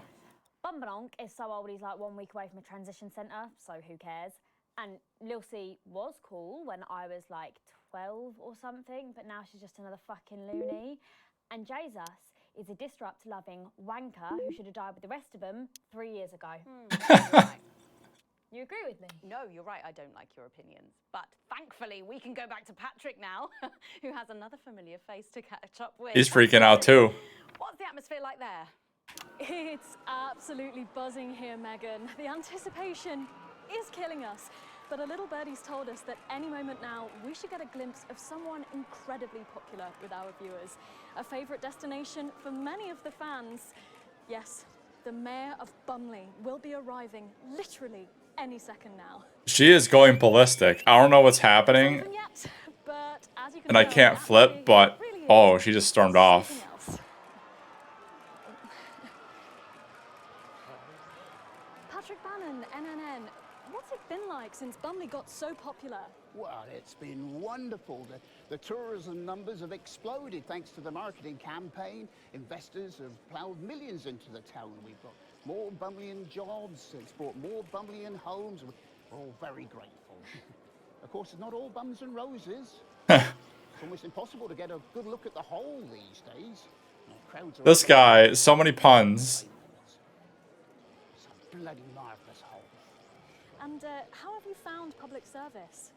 Well, to be frank with you, it's been the greatest honour of my life to serve the town that I love so dearly. From the banks of the graceful Taint to the quiet elegance of the vomit-soaked car park outside the 24-hour petrol station. It's been a privilege, a pleasure, a gift, and I can't thank the mayor enough for all he's done. Let's talk to the mayor now. Excuse me, sir. Can you tell us a bit of what it's like to be elected to such a prestigious office? It's the mayor. And you Dog have goes the mayor. thousands of fans out there. Stoic, but blistering honesty from the Right Honourable Peanut T. Fortescue there, and his PA. A proclamation. Quickly. His name's Peanut. Policy bag. Yes, sir. We'll get it ratified at once. Ah. Well, there you have it, Megan. What an honour to literally see local government at work there. I'm Her so daughter shocked. left. Back to you at the studio. Thanks, Patrick. What a colourful interview there on what looks like an amazing night. They certainly know how to make an entrance, I hope. And the automated really does seem to have unstoppable written all over it, because despite Boris Horsey in Hours magazine calling it Lawrence Blunderclatch's overly long suicide note, in a review which ends with the words, and he hasn't even had the decency to see it through, the film, which is free to all residents of the territories, has seen That's awful. bookings and looks set to run for months and months. But let's go back to those lucky few seeing it tonight. Oh, I'm so jealous. Robin, you seen anything unusual there? Thanks, Megan. Well, will you settle for the territory's most eligible bachelor? 5 years ago, Steve Saxon was an unknown. Then a series of incredible performances in acclaimed productions from Hamlet's Jam to the curious rise of Algernon Ding Dong made him the most wanted man in drama. He's been voted sexiest man under 25 for 3 successive years. Now, let's see if he'll talk to the NNN. Excuse me. It's insane to think that this is all just one big shoot. Like what we've seen here. NNN. You know, your show gave me my first chance at an audience. The raw me, Steve 1.0. I remember. Even then, everyone could see there was something so special about you. The whole thing is burned into my mind. A moment is the very least I can give your amazing viewers in return. Not that we're actually going anywhere. Where is she? Are you going to introduce us to your date? But of course, this I'm is... Charlotte Winstanley Hamilton. I was in Hey Friendship too. You know, that scene you burned into your mind. I was in that. No. Sorry. Don't remember you at all. Are you sure you were in that? Yes, I was the pretty one. Tell her, Steve. Looks are really important. Well, if you say so, Steve. So, it's been a big year for you. I believe you've been tackling the Bard. Yeah, so I've been working with an enfant terrible called Quentin Sucker Punch. We've been doing all the Shakespeares. Crikey, all of them. Quentin Sucker We shoot Punch. one a week. I play all the parts, so I learn them at the weekend and then we shoot them naked in his steam room. The lighting in there is really good. Sorry, did you say no? Yes, well, he is. I'm in a variety of hats. It's an old theatrical tradition. I had a single out. It was called Look at Me. And you did that advert, didn't you, babe? Is that your dental floss? And the sex tape, of course. Steve! Whoa, scandalous. Although apparently it's available for $11.99 everywhere. Just ask your newsagent. So, what is your favourite play then, Steve? Ooh, I like the wordy one. It's starting soon. I'm going to miss the trailers, and we haven't even got any popcorn yet. She'll be here. Oh, I'm sorry I'm late, guys. What took you so long? There was an injured pigeon. I'll explain on the way in. Now, of course, I remember you from that legendary first appearance. Really? Her too. You were such a serious little thing. You had that horrible sister. Yes, that was me. I'm the horrible sister. Don't be so hard on yourself, babe. Looks are really important. Thanks, Steve. So, what have you been up to, Harriet? Actually, last year I was overseas bringing art to the starving children from outside the territories. They may not have food, but they can still have Canada. Good for you. And now I'm in an experimental physical theatre piece about the existential angst of Wicker. Amazing. So, arts. We do it above a pub on Thursdays. I was also the girl who got murdered in the bath in Night Slasher 3. Haven't seen it. But she was brilliant. Thanks, Steve. Fucking hilarious. Yeah. Thanks, Steve. Shah, I think it's starting soon and I really need a tinkle. Oh my God, you need the loo now. We're going to completely miss the trailers. You were so selfish. Sorry. We've got to go. Oh, of course. Thank you so much for talking with us and enjoy the movie. Thanks. Oh, the daughter's back. I love you guys. Stop showing off. Sorry. Oh my God, Megan, I can't believe that. Steve Saxon, Harriet Winstanley-Hamilton, and someone else, can't remember her name for the life of me. I'm too if I'm honest, I think I've just come. Back to you, Megan. Thanks, Robin. Lucky you, and enjoy the movie. The Lucky you. Opens in cinemas across the territories this weekend. What a star-studded event, eh, Stacey? Who cares? No one goes to the cinema these days. Of course. We'll be back after these messages. I still go to the cinema. You should get yourself a video recorder, like the one at the home. Yeah, I've got a video recorder. It's just not the same, is it? You're right, it's better. No unevenness turning and chewing all the way through. What about a kiss and cuddle on the back row? Doesn't that happen anymore? In public? What's wrong with you? Nothing's wrong with me. Feeling better? Alright, you are? I've got to get set up for heat rash. I think Ronnie's on something. I know he is. It was on his rider. Apparently it's medicinal. Ronnie's always high. Give him orange juice. God, she speaks. He just really can't. And just like that, you wish you wouldn't. An original composition of cooperation and cohesiveness. A song of solidarity for a steadfast society. No previous songwriting experience is required. All you need to do is record or notate your anthem and, if possible, arrange it for a modern 39-piece chamber orchestra or 44-voice choir. Well, hello there. The entries will be judged by acclaimed composer Jonathan Williamson, responsible for the soundtracks to Bullet Man. The automated... Oh, the automated's back. Of course. Space Opera, parts 1, 2, and 5. So why not put on your composing trousers, sharpen your music stick, and have a go? You can grab the friendly 31-page entry form at your nearest team offices. 31-page entry form? Because a mighty movement requires a mighty melody. 5, 4, 3. Welcome back. For our final segment tonight, Stacey and I are delighted to be joined by Heat Rash. Their new album, Girls and Why We Love Them All, comes out this weekend. So, let me see if I can get this right. It's Nolan. I write the songs. Ronnie. That's what it says on my tattoo. Oh, you've got a tattoo of your name on yourself. Okay. In case he forgets it. This is a raconteur. You must be Chinny. Why do they call you Chinny? It's because of this ugly old thing.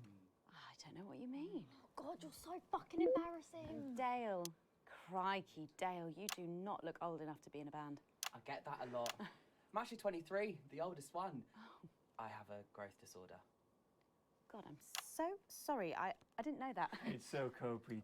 He's only messing with you. He's actually 58. Okay, right, I see. You're going to be a handful, aren't you, boys? Mum. And you must be TP. What does TP stand for? Tiny prick. It stands for team player. I see. How long have you had that nickname? Ever since Nolan decided Terry Prodance was a shit name for a member of a boy band. No Ronnie. Yeah, no Ronnie. Sorry, what does no-co mean? It's the opposite of SoCo. Fuck's sake. SoCo. Yeah. So cohesive. You pretees say cool. Right, okay. Thank you, Stacey. Sorry about her. Not your fault. She's uneven. So you guys met through a popular show on one of our rival channels, didn't you? Yeah, team players with a Z. So how did that work then? Well, actually, Dale and I knew each other from school. We were actually classmates, and... Fuck's sake, Nolan, mate. Give someone else a chance. We all players. We all auditioned. The judges put us into bands, and yeah, we went to their houses and they just put us into bands. It's an example of how we're greater than the sum of our parts when we work in harmony. And occasionally singing it. So every week on the show, they get these bands and they give them a song that the producer just found from under the bin somewhere. Actually, I write the songs. And the public would phone in and decide which song they like best. Right, and then the losers would be eliminated. Yeah? Mum. What? No-co. Pretty, so no-co. The band who get the most approval get to play their song again. Sure. So what happens to the losers then? Mum. We don't use the L word anymore. Oh. You mean losers? Would you please stop saying that? That word is a pejorative. It's a word designed to diminish. At Go-Getters, I learned very early that we only win when everybody wins. But, sorry, that's not real life, is it? That's just sports board, no? Thought you were Soko. Yeah, I am so good. Nah, you're a shrinker. Can't be friends with shrinkers. She doesn't know what you're talking about. She doesn't understand. So I do understand, actually, Stacey. What's a shrinker? Well, a shrinker. What's is... a preety, Mum? Well, I think it means someone who's older, doesn't it? Pre-territories. It's someone who turned 18 before the new future. We call you preties. Unevens. Mimis. Nonks. It's not her fault she's old. She can't help it. I'm not that old. I'm trying to help you here. I don't think I need your help. See? Total Mimi. Is that so? Yes, obviously.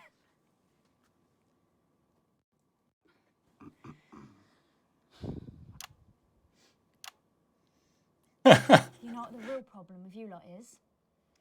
You just can't get over the fact that your beloved Disrupt are gone and you just don't fit in anymore.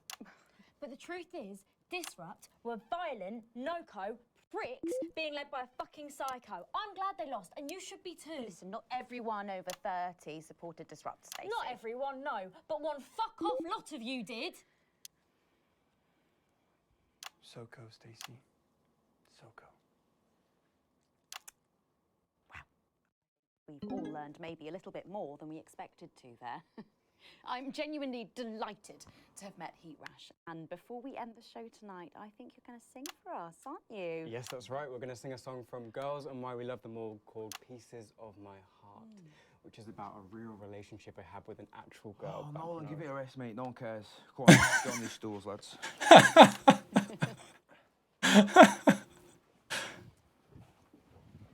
Every time he talks, he just gets told to shut up. Stacey, can I get your contact? Oh, she's 15.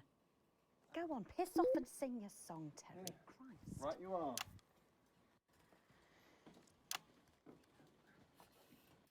So, here they are with their latest single, Pieces of My Heart. Are you excited, Stacey? Not for me, no. I only listen to blip music and a bit of jizzcore. Pop music is... Ah, yes, I know I meant to mention this earlier. Apparently, these newfangled boy bands change singer all the bloody time. Try and follow along, eh?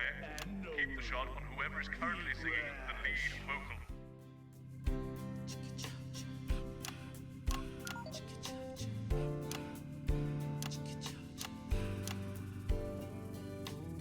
I saw you standing by the man you sent with a brand new pair of Lakers, baby. Do you remember? You took the first of the pieces of my heart. You wandered into a bush. Boy, I'm gonna do poorly on this one. Took our assets and our wealth and drew them out of the bag. I gave you little pieces of my heart. I didn't know two hearts could ever feel like this, girl. It's like you were custom made for me by Remington Smith.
stories and we threw away the rules and wrote our personal stories. You took a dozen pieces of my heart.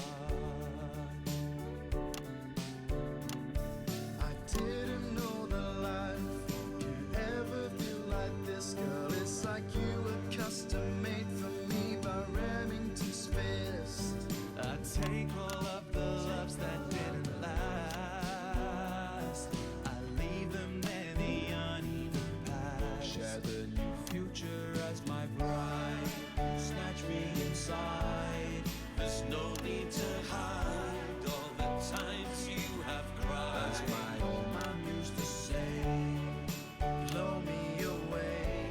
I just want you to stay. I just want you to play. You make me crazier than Neil. Make me crazier than Neil today. And now I'm staring at your membership card. There's your picture beaming brighter than a handful of flaws. I'm trying to find the pieces of my heart and leave them in the uneven parts. Share the new future as my bride. You snatch me inside. There's no need to hide. After all the meme songs we got, I know they're lip syncing here, but they made a nice song.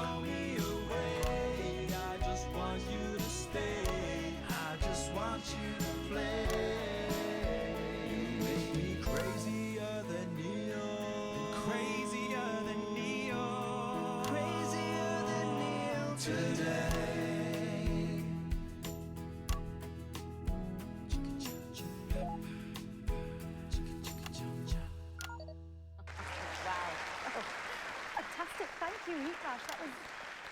That was actually really good. Yeah. Best of luck. Thank you for coming in. Now it's almost time for final thoughts tonight. And I've actually asked Stacey to write a few, and they're just being programmed onto the auto cue now. Now, I have no idea what she's going to say. So, fingers on that bleep button in the podcast room, just in case. Oh, don't worry. Take it away, Stacey. My name is Stacey. I guess you know that by now. Don't know why I put that in there. Anyway. I don't watch the news. There's no need. You hear all the important stuff from your mates, so I don't know what's considered important anymore. But I'm pretty sure that it's not rehashed movies and fucking boy bands, so anyway. I'm going to talk about what's important to me. When Advance were first elected 6 years ago, I was 9 and in a home. Not a family home like you call a home. This was a state children's home. It was fucking awful, actually. It was like a Charles Dickens book. The roof leaked and the walls were damp some mornings. The food was bad. Drugs and alcohol were everywhere. No one cared. You had to watch your back all the time because there weren't enough staff to manage us. And yes, as you'd imagine, there was a lot of... Some bad stuff went down there with some of the staff, okay? Not all of them, but the others knew, and they didn't stop it. And then Advance won the election. And like a miracle, things started to change. They got better. We had nicer food. The home was not just repaired, but redecorated and kitted out with books and sports stuff and musical instruments and video games. Most of the staff were fired, and the new ones, which there were more of, spent time talking and working with the bullies. And you know what? A second miracle. It worked. The bullying stopped. My life, got better. Because finally, there was enough money to do the good things, and Advance had the guts to do it. I joined Go-Getters, and on Liberation Night, that gave me a group of friends that I could talk with when the bombs went off and the power went out. Another miracle. I wasn't alone anymore. And that was the night I finally understood the importance of being in a team. So here's my final thought. I know the people who were doing better under the old system long to go back. You say, we were freer, but what you mean is, we were richer. But for every one of you, there is 100 of me. And even now, after all you've had taken away, you are still doing better than I am, than I likely ever will. You still have homes of your own and families of your own who love you. And I'll never have that. Oh, shot against her So mom. maybe you should stop looking for the worst interpretation of everything this amazing government does and realise it's not for you. It's for the millions like me. And you can cry and bleat all you want, but you're never going to get your money back because it's already been spent on miracles.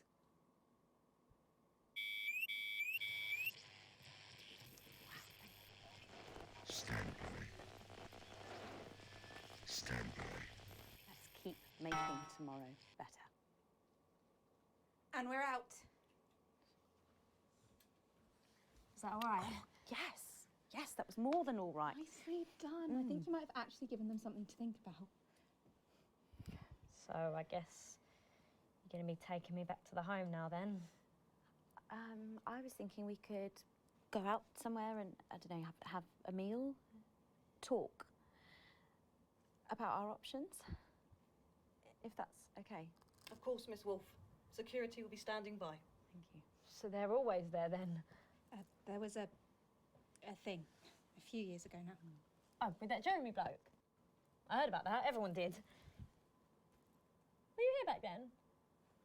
Doesn't look old enough. She's growing on me. Yeah, she does that.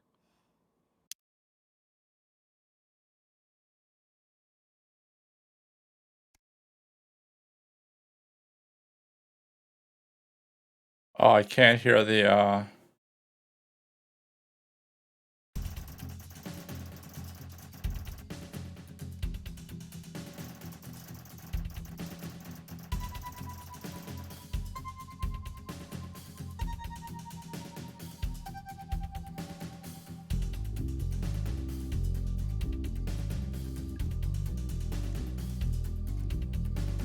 Yeah, this might be a good place to stop.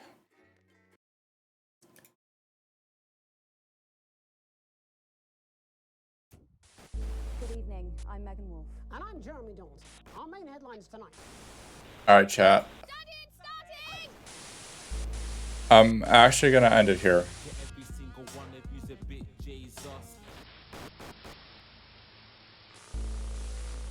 What a wild ride this has been. Thank you all for watching.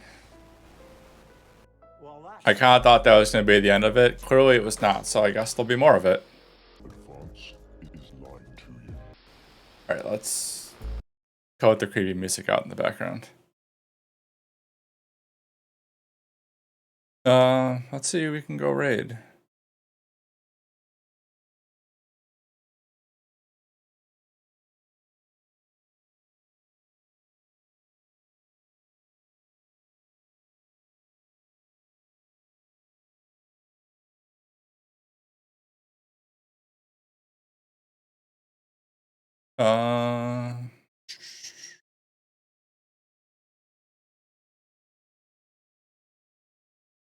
Oh, Jessup's doing a 30-day streamathon. We'll go say hi to Jessup. He's probably playing Overwatch with Patrick.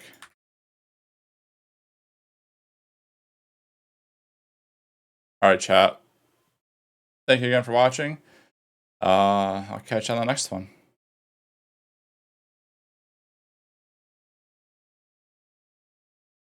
Nervous about this, honestly. So much fun. Contenders League, anyone? All right. I'm bubbling you whenever. 3, 2, 1. I'm dropping down real quick. Mercy, I'm gonna go back up in a second. I'm out. I'm Monkey. And I'm back.